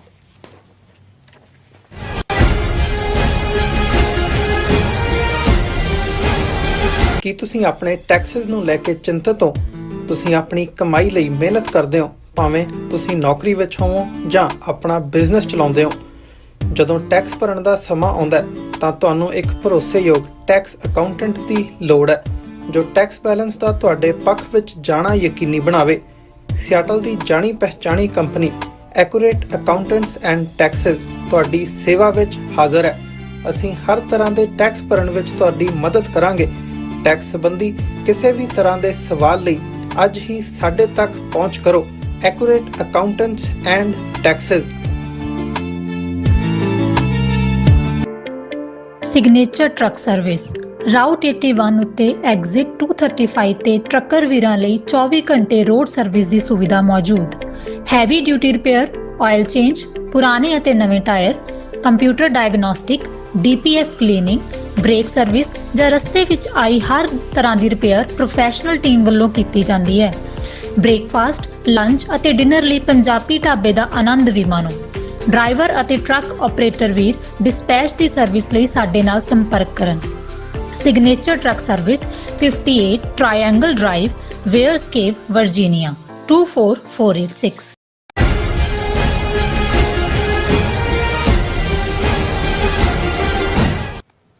Viewers welcome back on programme. So viewers ਗੱਲਬਾਤ ਕਰਨ ਜਾ ਰਹੇ ਹਾਂ ਕਿ ਕੁਝ ਹਲਕਿਆਂ ਵੱਲੋਂ ਅਕਸਰ ਇਹ ਸਵਾਲ ਪੁੱਛਿਆ ਜਾਂਦਾ ਹੈ ਕਿ ਡਾਇਸਪੋਰਾ ਸਿੱਖਾਂ ਦੇ ਰੌਲਾ ਪਾਉਣ ਨਾਲ ਕੋਈ ਖਾਲਿਸਤਾਨ ਨਹੀਂ ਬਣਨ ਵਾਲਾ, ਪਰ ਹਕੀਕਤ ਵਿੱਚ ਭਾਰਤ ਦੀ ਆਜ਼ਾਦੀ ਵੀ ਕਦੇ ਸੰਭਵ ਨਾ ਹੁੰਦੀ ਜੇ first world war and second world war ਦੇ ਦੌਰਾਨ ਅਮਰੀਕਨ ਪ੍ਰੈਜ਼ੀਡੈਂਟਸ ਵੱਲੋਂ UK ਤੋਂ ਸਾਰੀਆਂ ਬਸਤੀਆਂ ਨੂੰ ਆਜ਼ਾਦ ਕਰਨ ਦੀ ਮੰਗ ਨਾ ਰੱਖੀ ਜਾਂਦੀ। ਸੋ ਭਵਿੱਖ ਵਿੱਚ ਵੀ ਖਾਲਿਸਤਾਨ ਦੀ ਆਜ਼ਾਦੀ ਵਿੱਚ ਅਮਰੀਕਾ ਦਾ ਅਹਿਮ ਰੋਲ ਹੋਵੇਗਾ। ਸੋ ਇਸ ਬਾਰੇ ਆਪਾਂ ਗੱਲਬਾਤ ਕਰਨ ਜਾ ਰਹੇ ਹਾਂ। ਸੋ ਅਸੀਂ ਚਾਹਾਂਗੇ ਕਿ ਤੁਸੀਂ ਇਸੇ ਤਰ੍ਹਾਂ ਬਣੇ ਰਹਿਣਾ। ਦੇਖਣ ਸੁਣ ਲਿਆ ਲਿਖਣ ਲਈ ਤੁਹਾਡਾ ਸਭ ਦਾ ਬਹੁਤ ਬਹੁਤ ਧੰਨਵਾਦ ਜੀ। ਰਾਜ ਸਾਹਿਬ ਕੀ ਕਹਿਣਾ ਚਾਹੋਗੇ? ਦੇਖੋ, ਅਸੀਂ ਇਸ ਟੌਪਿਕ ਤੇ ਡਿਸਕਸ ਕਰਨ ਤੋਂ ਪਹਿਲਾਂ ਉਹਨਾਂ ਨੂੰ ਐਕਨੋਲੇਜ ਕਰਨਾ ਚਾਹੁੰਦੇ ਹਾਂ ਜਿਹੜੇ ਸਾਡੇ ਨਾਲ ਜੁੜੇ ਨੇ। ਭੈਣ ਜੀ ਕੁਲਦੀਪ ਕੌਰ, ਉਹਨਾਂ ਨੇ ਇਹ ਕਿਹਾ ਕਿ ਵੀ ਵਾਹਿਗੁਰੂ ਮਿਹਰ ਕਰਨ ਭਾਈ ਅੰਮ੍ਰਿਤਪਾਲ ਸਿੰਘ ਜੀ ਦੀ ਨੂੰ ਚੜ੍ਹਦੀ ਕਲਾ ਬਖਸ਼ਣ। ਔਰ ਉਹਨਾਂ ਦੇ ਬਹੁਤ ਸਾਰੇ ਮੈਸੇਜ ਨੇ। ਜ਼ੁਬੇਰ ਯਾਕੂਬ ਸਾਹਿਬ, ਹਾਲਾਂ ਯਾਕੂਬ ਸਾਹਿਬ ਆਏ ਨਹੀਂ ਹੈ ਪਰੇਡ ਤੇ, ਉਹਨਾਂ ਦੀ ਤੁਸੀਂ ਖਬਰ ਵੀ ਲੈਣੀ ਸੀ। ਹਾਲਾਂ ਉਹਨਾਂ ਨੇ ਕਿੱਥੇ ਰਹਿ ਗਏ, ਰੌਲਾ ਪਾਉਂਦੇ ਰਹਿ ਗਏ, ਸਾਰਿਆਂ ਨੂੰ ਕਹਿੰਦੇ ਰਹਿ ਗਏ ਕਿ ਹਾਂ ਵੀ ਸਾਰੇ ਪਹੁੰਚੋ, ਮੈਂ ਵੀ ਪਹੁੰਚਾਂਗਾ, ਨਹੀਂ ਆਏ। ਉਹਨਾਂ ਨੂੰ ਬਹੁਤ ਚੰਗਾ ਲੱਗਾ ਕਿ ਵੀ ਮੀਂਹ ਦੇ ਬਾਵਜੂਦ ਜਿਹੜੀ ਹੈ ਪਰੇਡ ਦੇ ਵਿੱਚ ਖਾਲਿਸਤਾਨ ਜ਼ਿੰਦਾਬਾਦ ਗੂੰਜਿਆ। ਔਰ ਇਸੇ ਤਰ੍ਹਾਂ ਸਾਡੇ ਜਸ ਜੀ ਜਿਹੜੇ ਨੇ, ਉਹਨਾਂ ਨੇ ਵੀ ਬਹੁਤ ਸਾਰੇ ਮੈਸੇजेस ਉਹ ਹਮੇਸ਼ਾ ਹੀ ਜੁਆਇਨ ਸਾਨੂੰ ਕਰਦੇ ਨੇ। ਉਹਨਾਂ ਨੇ ਫਿਰ ਕੌਰ ID ਤੋਂ ਹੈ ਕਿ the land where everyone can speak, raise their concerns, preach their religion peacefully and live together happily and with prosperity। ਜ਼ਾਹਰ ਹੈ ਖਾਲਿਸਤਾਨ ਐਲਾਨਨਾਮੇ ਦੀ ਇਹੀ ਸਪਿਰਿਟ ਹੈ। ਔਰ ਇਸੇ ਤਰ੍ਹਾਂ SKIDF ਲੰਬੀ ਚੌੜੀ ID ਹੈ, ਉਹਨਾਂ ਨੇ ਮੈਨੂੰ ਔਰ ਲਵਲੀ ਨੀਲਮ ਜੀ, ਵਾਹਿਗੁਰੂ ਜੀ ਕਾ ਖਾਲਸਾ ਵਾਹਿਗੁਰੂ ਜੀ ਕੀ ਫਤਿਹ, ਗॉड ब्लेस यू, बहुत बहुत शुक्रिया जी। और फिर ਜ਼ੁਬੇਰ ਯਾਕੂਬ ਸਾਹਿਬ ਦੇ ਨੇ, ਉਹ ਪੂਰਾ ਜਿਹੜਾ ਡਟ ਕੇ ਚੈਟ ਦੇ ਵਿੱਚ ਹਿੱਸਾ ਲੈਂਦੇ ਨੇ। ਔਰ ਕੁਝ ਜਿਹੜੇ ਮੈਸੇजेस ਮੈਂ ਪਹਿਲਾਂ ਦੇਖੇ ਹੁਣ ਉੱਡ ਗਏ, ਪਤਾ ਨਹੀਂ ਜਾਂ ਤਾਂ 올ਡ ਚ ਚਲੇ ਜਾਂਦੇ ਨੇ। ਆਗਾ ਗੁਲਜ ਦਾ ਮੈਸੇਜ ਸੀ ਜਿਹਦੇ ਚ ਉਹਨਾਂ ਨੇ ਪਰੇਡ ਦੀ ਵੀ ਤਾਰੀਫ ਕੀਤੀ ਹੋਈ ਸੀ ਔਰ ਕੱਲ ਦੇ ਪ੍ਰੋਗਰਾਮ ਨੂੰ ਵੀ ਉਹਨਾਂ ਨੇ ਸਰਾਹਿਆ ਹੋਇਆ ਸੀ। ਹੋਰ ਵੀ ਕੁਝ ਮੈਸੇजेस ਸੀ ਜਿਹੜੇ ਮੈਂ ਹੁਣ ਦੇਖ ਨਹੀਂ ਪਾ ਰਿਹਾ। ਅਸੀਂ ਜਦੋਂ ਵੀ ਕੁਝ ਜਿਹੜੇ ਕ੍ਰਿਟਿਕਸ ਨੇ ਇਹ ਕਹਿਣਗੇ ਕਿ ਜੀ ਇਹ ਬਾਹਰ ਬੈਠੇ ਸਿੱਖ ਜਿਹੜਾ ਰੌਲਾ ਪਾਉਂਦੇ ਨੇ ਖਾਲਿਸਤਾਨ ਦਾ, ਖਾਲਿਸਤਾਨ ਬਾਹਰ ਥੋੜੀ ਬਣਨਾ ਹੈ। ਜਾਂ ਇੱਕ ਤਾਂ ਉਹ ਕੈਟਾਗਰੀ ਕਹਿਣਗੇ ਬਣਾ ਲਓ ਅਮਰੀਕਾ ਕੈਨੇਡਾ 'ਚ, ਇੱਕ ਉਹ ਨੇ ਕਹਿਣਗੇ ਜੀ ਜੇ ਕਰਨਾ ਤਾਂ ਇੱਥੇ ਆ ਕੇ ਲੜੋ ਫਿਰ ਇਹ ਬਣੇਗਾ ਨਹੀਂ। ਔਰ ਜੇ ਭਾਈ ਅੰਮ੍ਰਿਤਪਾਲ ਸਿੰਘ ਸਭ ਕੁਝ ਛੱਡ ਛਡਾ ਕੇ ਗਿਆ, ਫਿਰ ਉਹਨਾਂ ਨੂੰ ਸਾਜ਼ਿਸ਼ ਲੱਗਣ ਲੱਗ ਗਈ ਕਿ ਜੀ ਟ੍ਰੇਨਡ ਕੀਤਾ, ਬੀਜੇਪੀ ਨੇ ਕਰਤਾ, ਇਹਨੇ ਕਰਤਾ, ਉਹਨੇ ਕਰਤਾ।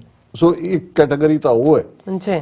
ਇੱਕ ਉਹ ਹੈ ਜਿਹੜੇ ਜੈਨੂਇਨਲੀ ਇਹ ਦੇਖਦੇ ਨੇ ਕਿ ਵੀ ਕਿਵੇਂ ਇੱਕ ਪਾਵਰ ਜਿਹੜੀ ਆਬਾਦੀ ਵਾਈਜ਼ ਹੁਣ ਦੁਨੀਆ ਦਾ ਸਭ ਤੋਂ ਵੱਡਾ ਮੁਲਕ ਆਲਮੋਸਟ ਹੋ ਗਿਆ ਹੈ, ਔਰ ਜਿਹਦੇ ਕੋਲ ਜਿਹੜਾ ਉਹ ਹਥਿਆਰ ਖਰੀਦਣ ਲਈ ਉਹ ਪੈਸੇ ਵੀ ਦਿੰਦਾ, ਇਹਨਾਂ ਨੂੰ ਵੀ ਸੂਟ ਕਰਦਾ ਹੈ। ਤੇ ਇਸ ਸਾਰੇ ਦੇ ਚੱਲਦਿਆਂ ਕੀ ਹਾਲਾਤ ਬਣਨਗੇ ਜਦੋਂ ਕਿ ਖਾਲਿਸਤਾਨ ਦੀ ਆਜ਼ਾਦੀ ਜਾਂ ਕਸ਼ਮੀਰ ਦੀ ਆਜ਼ਾਦੀ ਜਾਂ ਨਾਗਿਆਂ ਦੀ ਆਜ਼ਾਦੀ ਇਹ ਸੰਭਵ ਹੋਏਗੀ।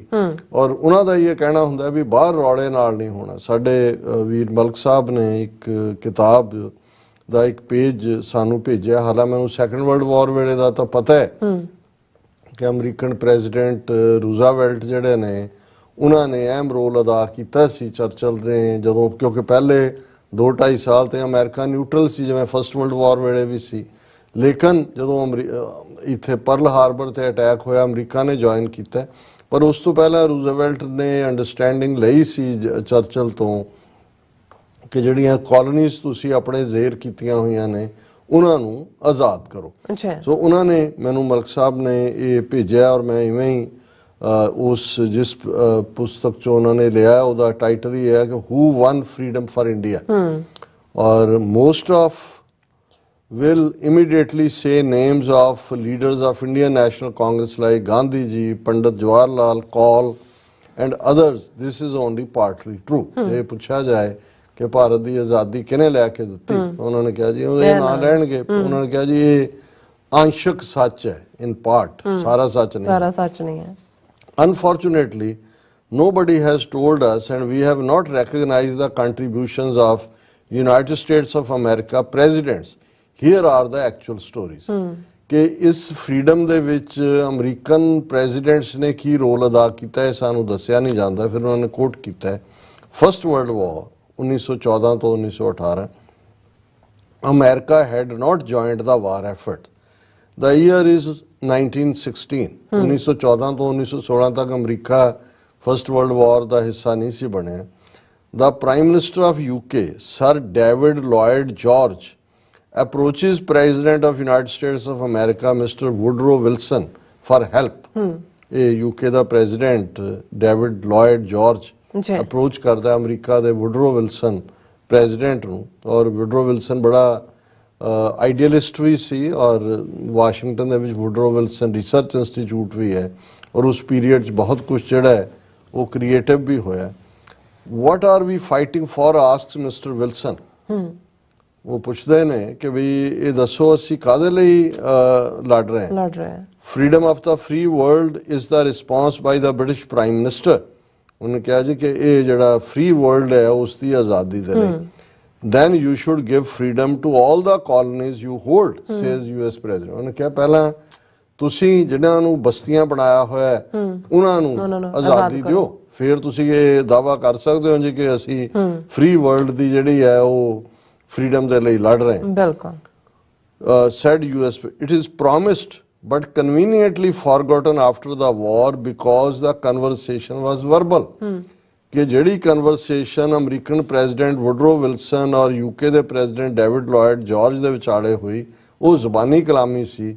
ਇਸ ਲਈ ਪਹਿਲੇ ਵਰਲਡ ਵਾਰ ਤੋਂ ਬਾਅਦ ਆਜ਼ਾਦੀ ਨਹੀਂ ਨਿਕਲੀ। ਰਾਦਰ ਅਸੀਂ ਇੰਡੀਆ 'ਚ ਦੇਖਦੇ ਹਾਂ ਕਿ ਉਹਨਾਂ ਨੇ ਰੌਲਟ ਐਕਟ ਲੈ ਆਂਦਾ, ਫਿਰ 20ਵੇਂ ਤੱਕ ਪਹੁੰਚਦੇ ਸਾਈਮਨ ਕਮਿਸ਼ਨ ਆ ਗਿਆ। ਪਰ ਰੌਲਟ ਐਕਟ ਜਿਹੜਾ ਉਹ ਕਾਲਾ ਕਾਨੂੰਨ ਸੀ ਜਿਹਦੇ ਵਿਰੋਧ ਫਿਰ ਜਦੋਂ ਲੋਕ ਇਕੱਠੇ ਹੋਏ ਜਲਿਆਂਵਾਲਾ ਬਾਗ ਅੰਗਰੇਜ਼ਾਂ ਨੇ ਵਰਤਾਇਆ। ਸੋ ਇਹ ਮੈਨੂੰ ਫੈਕਟ ਦਾ ਵੀ ਅਹਿਸਾਸ ਨਹੀਂ ਸੀ, ਇਹ ਦੇਖਣ ਤੋਂ ਬਾਅਦ ਹੀ ਹੋਇਆ ਕਿ ਵੁਡਰੋ ਵਿਲਸਨ ਨੇ ਇਸ ਸ਼ਰਤ ਦੇ ਉੱਤੇ ਹੀ ਅਮਰੀਕਾ ਦੀ ਪਾਰਟਿਸਿਪੇਸ਼ਨ ਕੀਤੀ ਸੀ। ਹੋਰ ਵੀ ਫੈਕਟਰਸ ਹੋਣਗੇ ਮਲਟੀਪਲ, ਪਰ ਇੱਕ ਫੈਕਟਰ ਇਹ ਸੀ ਕਿ ਭਾਈ ਤੁਸੀਂ ਇਹਨਾਂ ਬਸਤੀਆਂ ਨੂੰ ਆਜ਼ਾਦ ਕਰੋ। ਫਿਰ ਇਹ ਸਟੋਰੀ ਅੱਗੇ ਤੁਰਦੀ ਹੈ। The story repeats itself during the Second World War, 1939 to 1945. The year is 1942. 1939 ਤੋਂ 1942 ਤੱਕ ਅਮਰੀਕਾ ਨੇ ਹਿੱਸਾ ਨਹੀਂ ਸੀ ਲਿਆ ਇਸ ਜੰਗ ਦੇ ਵਿੱਚ। The Prime Minister of UK, Sir Winston Churchill, approaches Mr. Franklin Roosevelt, President of United States, for help. The same question is asked, what are we fighting for? उन्होंने भी पूछा कि भाई काहदे लिए ਅਸੀਂ लड़ रहे हैं? Freedom of the free world is the response by Mr. Churchill कि जी free world ਦੀ ਆਜ਼ਾਦੀ. Then you should grant freedom to all the colonies after the war. ਫਿਰ ਸਾਰਿਆਂ ਨੂੰ ਆਜ਼ਾਦੀ ਦਿਓ ਜੰਗ ਤੋਂ ਬਾਅਦ. It is promised, but this time Mr. Franklin takes it in writing from Mr. Churchill. Churchill travel ਕਰਦਾ ਇੱਥੇ ਹੈ ਵੀ ਕਿੱਥੇ ਮਿਲੇ, ਜਿਹੜਾ ਐਗਰੀਮੈਂਟ ਹੁੰਦਾ ਉਹਦਾ ਇਹ ਹਿੱਸਾ ਸੀ ਕਿ ਵੀ ਫਰੀडम ਦਿੱਤੀ ਜਾਏਗੀ. ਜੀ ਹੁਣ ਕਿਉਂਕਿ return C, now UK cannot go back on its commitment. That is why, though Sir Winston Churchill lost the election after the war, Mr. Attlee, who succeeded him, immediately announced in 1946 that India would be given its freedom, or Lord Mountbatten, last Viceroy of India, was sent to India with that specific responsibility to prepare India for transfer of power.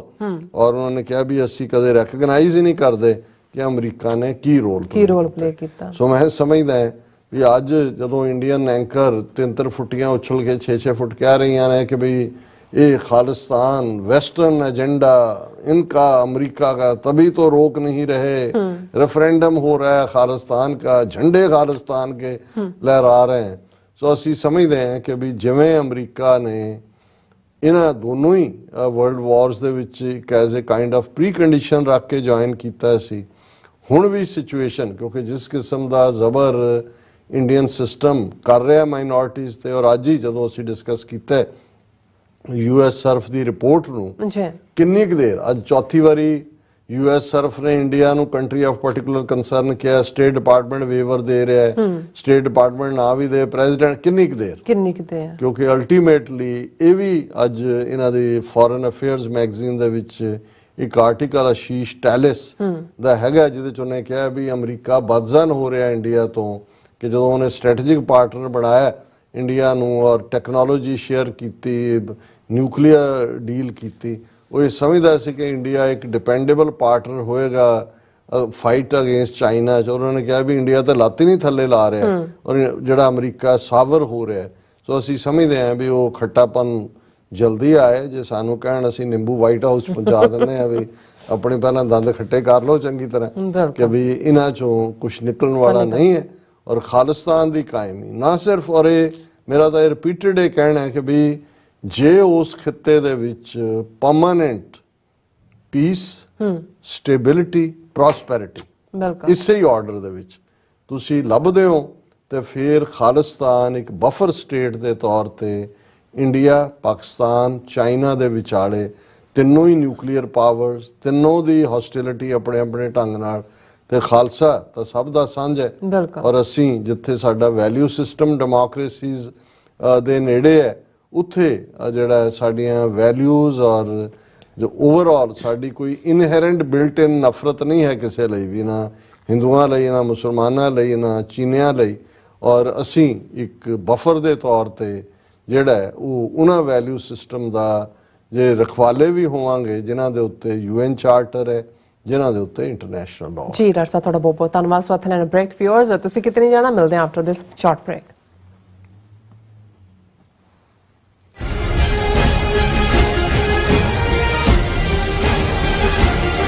ਕੀ ਤੁਸੀਂ ਰੋਜ਼ਾਨਾ ਕੰਮ ਤੇ ਆਪਣਾ ਵਧੇਰੇ ਸਮਾਂ ਬਿਤਾਉਣ ਤੋਂ ਪਰੇਸ਼ਾਨ ਹੋ?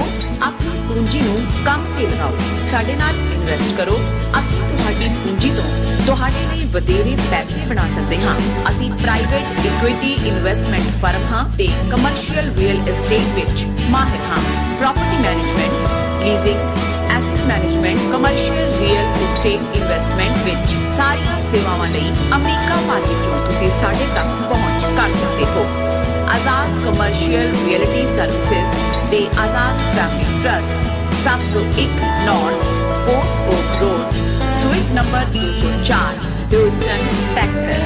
तुसी सानू साडे फोन नंबर 7136861277 ते भी संपर्क कर सकते हो। Azad Commercial Reality services.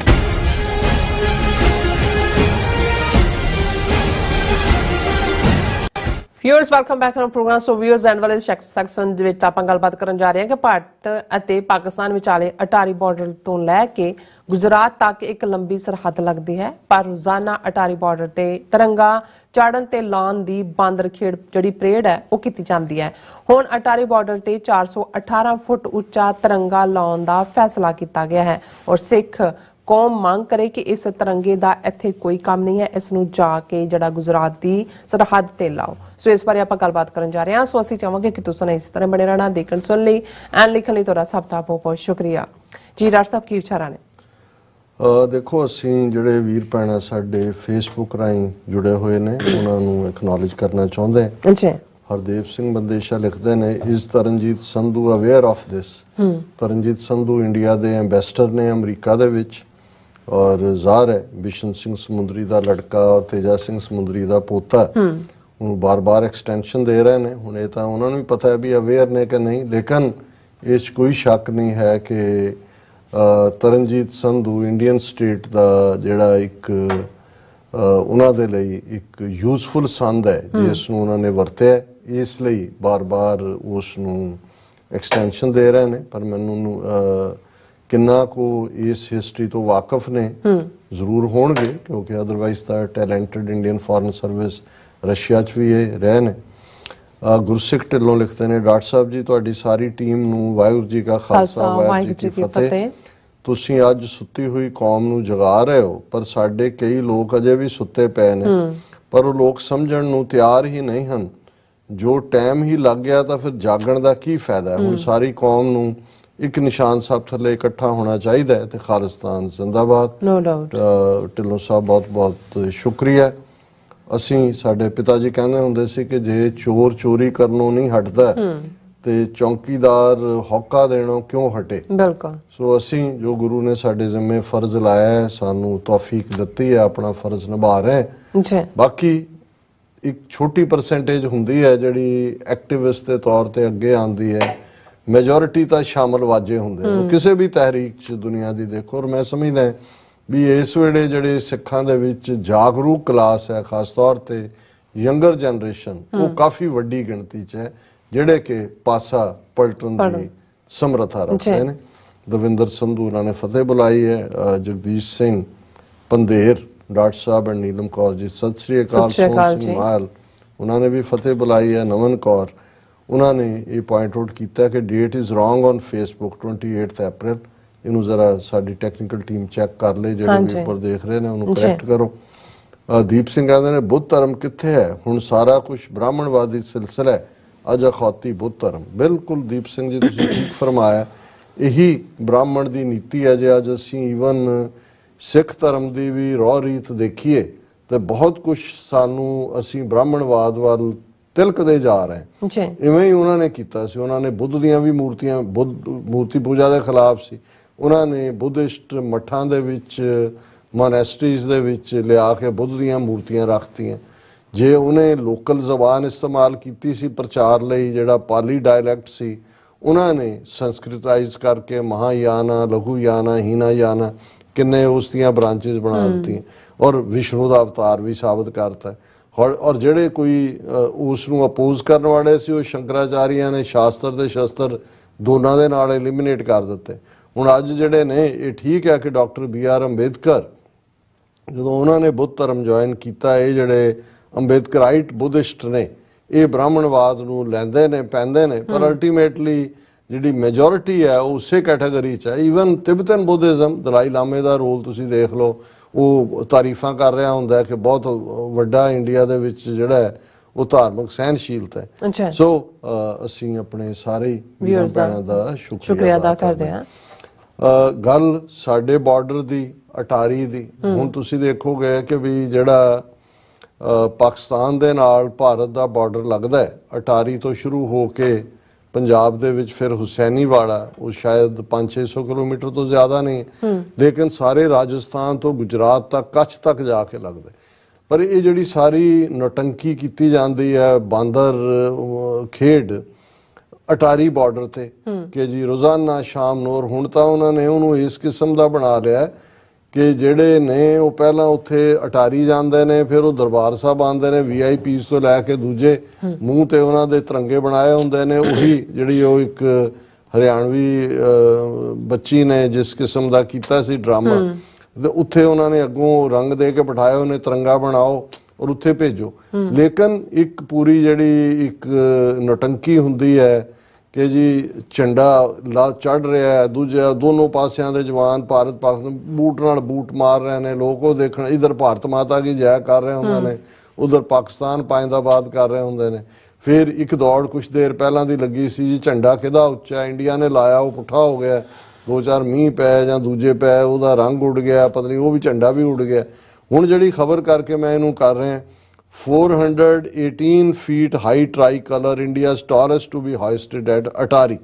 ਔਰ ਉਹਨਾਂ ਨੇ ਕਿਹਾ ਜੀ ਨੈਸ਼ਨਲ ਹਾਈਵੇ ਅਥਾਰਟੀ ਇੰਡੀਆ ਦੀ ਜਿਹੜੀ ਹੈ ਉਹਨਾਂ ਨੇ ਇਹ ਟਾਸਕ ਲਈ ਹੈ ਕਿ 418 ਫੁੱਟ ਲੰਬਾ ਜਿਹੜਾ ਨੈਸ਼ਨਲ ਫਲੈਗ ਹੈ Attari Wagah border check post ਤੇ ਲੱਗਣਾ ਹੈ। ਇਹ ਪਾਕਿਸਤਾਨ ਦਾ ਜਿਹੜਾ ਪਰਚਮ ਹੈ 17 ਹਿਲਾਲ ਉਸ ਤੋਂ 18 ਫੁੱਟ ਉੱਚਾ ਹੈ, ਕਿਉਂਕਿ ਉਹਨਾਂ ਦਾ 400 ਫੁੱਟ ਉੱਚਾ ਹੈ, 418 ਲਾਣਗੇ ਔਰ ਇਹ ਜਿਹੜਾ ਫਿਰ ਉਹ ਹੋਇਸਟ ਕੀਤਾ ਜਾਏਗਾ। ਮੈਂ ਇਹਨੂੰ ਦੇਖਦਿਆਂ ਲੱਗਾ, ਮੈਂ ਕਿਹਾ ਕਿ ਬਈ ਇਹਨਾਂ ਨੂੰ ਸ਼ਰਮ ਨਹੀਂ ਆਉਂਦੀ। ਔਰ ਇਹ ਜਾਣ ਕੇ ਜਿਹੜਾ, ਕਿਉਂਕਿ ਦੋਨੋਂ ਹੀ ਹਿੱਸੇ ਇਧਰੋਂ ਅਟਾਰੀ ਔਰ ਉਧਰ ਵਾਘਾ ਦੋਨੋਂ ਪਾਸੇ ਪੰਜਾਬ ਨੇ, ਕਿ ਵੀ ਤੁਸੀਂ ਜਾ ਕੇ ਉਹਨੂੰ ਗੁਜਰਾਤ ਚ ਲਾਓ ਤਿਰੰਗੇ ਨੂੰ, ਸਾਨੂੰ ਇੱਥੇ ਕੋਈ ਲੋੜ ਨਹੀਂ। ਅਸੀਂ ਤਾਂ ਚਾਹੁੰਦੇ ਹਾਂ ਵੀ ਈਵਨ ਇਹ ਤਾਰ ਵੀ ਨਹੀਂ ਹੋਣੀ ਚਾਹੀਦੀ, ਖੁੱਲਾ ਸਾਡਾ ਕੈਨੇਡਾ ਅਮਰੀਕਾ ਕਿੰਨੀ ਵਾਰੀ ਇਹ ਮੰਗ ਕਰ ਚੁੱਕੇ ਨੇ ਸਾਡੇ ਜਿਹੜੇ ਆਗੂ ਨੇ, ਜਿਨ੍ਹਾਂ ਸਰ ਸਿਮਰਨਜੀਤ ਸਿੰਘ ਮਾਨ ਨੇ, ਈਵਨ ਨਵਜੋਤ ਸਿੱਧੂ ਜਾਂ ਦੂਜਾ ਜਦੋਂ ਉਹ ਈਵਨ BJP ਸੀ ਉਦੋਂ ਵੀ ਉਹਨੇ ਮੰਗ ਕੀਤੀ ਸੀ ਕਿ ਬਈ ਗੁਜਰਾਤ ਦੇ ਨਾਲ ਤਾਂ ਟ੍ਰੇਡ ਵੀ ਚੱਲ ਰਿਹਾ ਇਹਨਾਂ ਦਾ,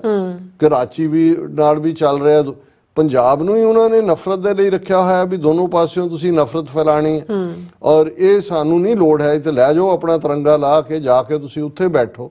ਪਰ ਇਹ ਗੱਲ ਦੱਸਦੀ ਹੈ ਵੀ ਆਉਣ ਵਾਲੇ ਟਾਈਮ 'ਚ ਵੀ ਇਹ ਇਸ ਨਫ਼ਰਤ ਦੇ ਤੰਦੂਰ ਨੂੰ ਭਖਦਾ ਰੱਖਣਾ ਚਾਹੁੰਦੇ ਨੇ। ਨਤੀਜਾ ਜਦੋਂ ਫਿਰ ਕੋਈ ਵਾਕਿਆ ਹੋ ਜਾਂਦਾ ਹੈ, ਜੇ ਪੁੰਛ ਦੇ ਵਿੱਚ ਜੀਪ ਦੇ ਉੱਤੇ ਜਿਹੜਾ ਉਹ ਅੱਗ ਲੱਗੀ ਆ ਉਹਨੂੰ ਕਿ ਕਿਸੇ ਨੇ ਅਟੈਕ ਕੀਤਾ, 5 ਚੋਂ 4 ਮਰਨ ਵਾਲੇ ਜਵਾਨ ਸਿੱਖ ਫੌਜੀ, ਫਿਰ ਉਹੀ ਤਿਰੰਗੇ 'ਚ ਲਪੇਟ ਕੇ ਉਹਨਾਂ ਦੀਆਂ ਡੈੱਡ ਬਾਡੀਜ਼, ਉਹ ਠੀਕ ਕਿਹਾ ਉਹਨੇ ਸਤਪਾਲ ਮਲਿਕ ਨੇ, ਉਹਨੇ ਕਿਹਾ ਕਿ ਵੀ ਇਹ ਤੁਹਾਡੇ ਗਰੀਬਾਂ ਦੀਆਂ ਔਰ ਤੁਹਾਡੇ ਆਮ ਦੀਆਂ ਹੀ ਬੱਚਿਆਂ ਦੀਆਂ ਡੈੱਡ ਬਾਡੀਜ਼ ਤਿਰੰਗੇ 'ਚ ਲਪਟ ਕੇ ਆਉਂਦੀਆਂ। ਕਦੇ ਦੇਖੀਆਂ BJP ਦੇ ਕਿਸੇ ਲੀਡਰ ਦੀਆਂ, ਕੋਈ ਮੋਦੀ, ਅਮਿਤ ਸ਼ਾਹ, ਕੋਈ ਉਹ ਸਾਰੀ ਕਲਾਸ ਉਹਨਾਂ ਦੀ ਕੈਬਨਿਟ ਦੇ ਕਿਸੇ ਦੇ ਮੁੰਡੇ ਭਤੀਜੇ ਭਣੇਵੇਂ ਦੀ ਲਾਸ਼ ਆਈ ਹੋਏ? ਬਿਲਕੁਲ। ਸੋ ਅਸੀਂ, ਮੈਂ ਸਮਝਦਾ ਵੀ ਇਹ ਮੰਗ ਹੋਣੀ ਚਾਹੀਦੀ ਹੈ ਵੀ ਅਸੀਂ ਨਹੀਂ ਚਾਹੁੰਦੇ ਕਿ ਬਈ ਇਹਨੂੰ ਚੱਕੋ ਇਹ ਸਾਰੇ ਨੂੰ।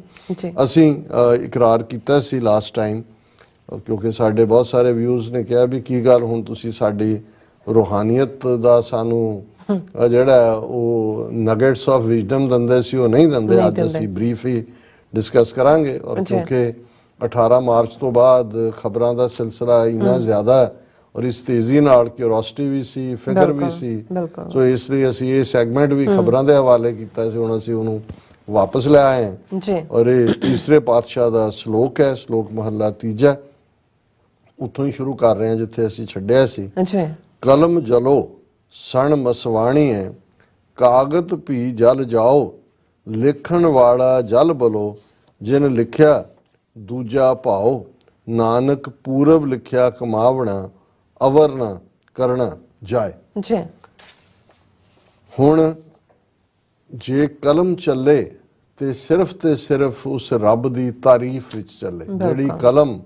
ਔਰ ਇਹ ਗੱਲ ਬਾਬਾ ਫਰੀਦ ਜਦੋਂ ਵੀ ਯਾਦ ਦਹਾਨੀ ਕਰਵਾਉਂਦੇ ਨੇ ਤੇ ਉਹਨਾਂ ਦਾ ਵੀ ਇਹ ਫਰਮਾਨ ਹੈ ਕਿ ਜੇ ਤੁਸੀਂ ਕੁਝ ਦੇਖਣਾ, ਇਹ ਫਰੀਦਾ ਜੇ ਤੂੰ ਅਕਲ ਲਤੀਫ, ਕਾਲੇ ਲਿਖ ਨਾ ਲੇਖ, ਆਪ ਨੜੇ ਗਰੀਬਾਨ ਮੈਂ ਸਿਰ ਨੀਵਾਂ ਕਰ ਦੇ। ਕਿ ਜੇ ਤੈਨੂੰ ਸੱਚਮੁੱਚ ਰੱਬ ਨੇ ਅਕਲ ਦਿੱਤੀ, ਆਪਣੇ ਆਪ ਨੂੰ ਤੂੰ ਲਤੀਫ ਸਮਝਦਾ ਹੈ, ਤੇ ਫਿਰ ਆਪਣੀ ਕਲਮ ਦੇ ਨਾਲ ਕਾਲੇ ਲੇਖ ਨਾ ਲਿਖ।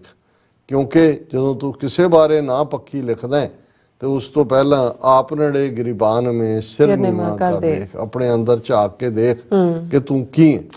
ਤੇ ਗੁਰੂ ਅਮਰਦਾਸ ਫਰਮਾਉਂਦੇ ਨੇ ਕਿ ਭਾਈ ਉਹ ਕਲਮ ਵੀ ਸੜ ਜਾਏ, ਉਹ ਸਿਆਹੀ ਵੀ ਮਸਵਾਣੀ ਸਿਆਹੀ ਨੂੰ ਕਹਿੰਦੇ ਨੇ, ਉਹ ਸਿਆਹੀ ਵੀ ਸੜ ਜਾਏ ਤੇ ਉਹ ਕਾਗਜ਼ ਵੀ ਸੜ ਜਾਏ। ਕਲਮ ਜਲੋ ਸਣ ਮਸਵਾਣੀ ਹੈ, ਕਲਮ ਸਣੇ ਸਿਆਹੀ ਦੇ ਸੜ ਜਾਏ, ਕਾਗਜ਼ ਵੀ ਜਲ ਜਾਓ ਲਿਖਣ ਵਾਲਾ ਜਲ ਬੋਲੋ ਜਿਨ ਲਿਖਿਆ ਦੂਜਾ ਪਾਓ। ਜਿਹੜਾ ਲਿਖਣ ਵਾਲਾ ਉਹ ਵੀ ਸੜ ਜਾਏ, ਜਿਹੜਾ ਰੱਬ ਤੋਂ ਬਿਨਾ ਕੋਈ ਹੋਰ ਗੱਲ ਲਿਖਦਾ ਹੈ, ਦੂਜਾ ਭਾਵ ਭਰਮ ਪੈਦਾ ਕਰਦਾ ਹੈ, ਦੁਚਿੱਤੀ ਪੈਦਾ ਕਰਦਾ ਹੈ, ਨਫ਼ਰਤ ਪੈਦਾ ਕਰਦਾ ਹੈ, ਉਹ ਲਿਖਾਰੀ ਕਲਮ ਸਿਆਹੀ ਜਿਹੜਾ ਕਾਗਜ਼ ਉਹ ਸਾਰਾ ਹੀ ਜਿਹੜਾ ਉਹ ਸੜ ਜਾਣਾ ਚਾਹੀਦਾ ਹੈ। ਅੱਛਾ, ਨਾਨਕ ਪੂਰਬ ਲਿਖਿਆ ਕਮਾਵਣਾ ਅਵਰ ਨਾ ਕਰਨਾ ਜਾਏ, ਕਿ ਉਹ ਲੋਕੋ ਦੁਨੀਆ ਦੇ ਉਹ ਬਹੁਤ ਕੁਛ ਜਿਹੜਾ ਹੈ ਉਹ ਰੱਬ ਦੀ ਰਜ਼ਾ ਦੇ ਵਿੱਚ ਹੀ ਸਭ ਕੁਝ ਵਾਪਰ ਰਿਹਾ ਹੁੰਦਾ ਹੈ, ਉਸ ਤੋਂ ਬਿਨਾ ਹੋਰ ਕੋਈ ਕਰਨ ਕਾਰਨ ਵਾਲਾ ਨਹੀਂ ਹੈ। ਔਰ ਇਸ ਦੇ ਨਾਲ ਦੂਸਰਾ ਸ਼ਲੋਕ ਵੀ ਮਹੱਲਾ ਤੀਜਾ ਦੇ ਥੱਲੇ ਹੈ। ਅੱਛਾ, ਹੋਰ ਕੂੜ ਪੜਨਾ ਕੂੜ ਬੋਲਣਾ ਮਾਇਆ ਨਾਲ ਪਿਆਰ, ਨਾਨਕ ਵਿਣ ਨਾਮੈ ਕੋ ਥਿਰ ਨਹੀਂ, ਪੜ ਪੜ ਹੋਏ ਖੁਆਰ।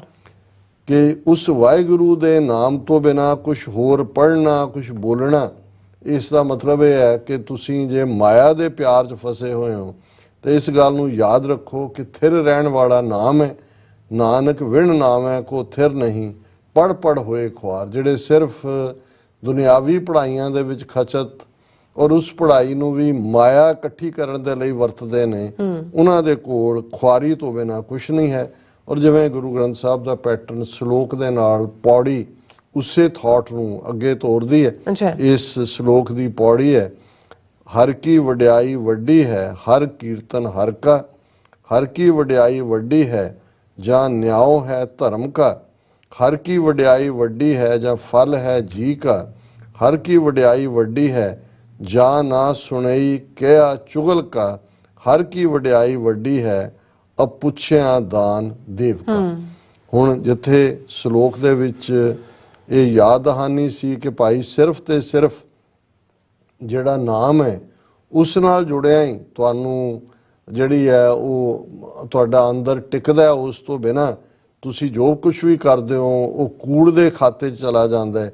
ਔਰ ਇਸ ਦੀ ਇੰਟਰਪ੍ਰੀਟੇਸ਼ਨ ਦੇ ਵਿੱਚ ਪੌੜੀ ਦੇ ਵਿੱਚ ਹੈ ਕਿ ਭਾਈ ਵਾਹਿਗੁਰੂ ਦੇ ਗੁਣ ਗਾਇਨ ਕਰਨਾ ਹੀ ਵੱਡਾਪਨ ਹੈ। ਉਸ ਦੀ ਕੀਰਤਨ ਦਾ ਮਤਲਬ ਕੋਈ ਜੋੜੀ ਵਾਜਾ ਨਹੀਂ ਹੁੰਦਾ, ਕੀਰਤ ਸਿਫਤ ਸਲਾਹ ਨੂੰ ਕਹਿੰਦੇ ਨੇ ਕਿ ਉਸ ਦਾ ਸਿਫਤ ਸਲਾਹ ਕਰਨਾ, ਕਿਉਂਕਿ ਇਸ ਲਈ ਵਾਹਿਗੁਰੂ ਦੀ ਵਡਿਆਈ ਵੱਡੀ ਹੈ ਕਿਉਂਕਿ ਉਹ ਨਿਆਂ ਕਰਨ ਵਾਲਾ ਹੈ, ਅਦਲ ਕਰਨ ਵਾਲਾ ਹੈ, ਧਰਮ ਦਾ ਨਿਆਂ ਉਹ ਕਰਦਾ ਹੈ ਔਰ ਉਹ ਸਾਰੇ ਫਲ ਦੇਣ ਵਾਲਾ ਹੈ। ਉਸ ਦੀ ਵਡਿਆਈ ਵੱਡੀ ਹੈ, ਨਾ ਕਿ ਕਿਸੇ ਚੁਗਲਖੋਰ ਜਿਹੜੇ ਨੇ ਉਹਨਾਂ ਦੀ ਗੱਲ ਨੂੰ ਜੇ ਤੁਸੀਂ ਦੇਖੋਗੇ ਤੇ ਉਹ ਤੁਹਾਨੂੰ ਉਸ ਪਾਸੇ ਤੋਰਦੇ ਨੇ।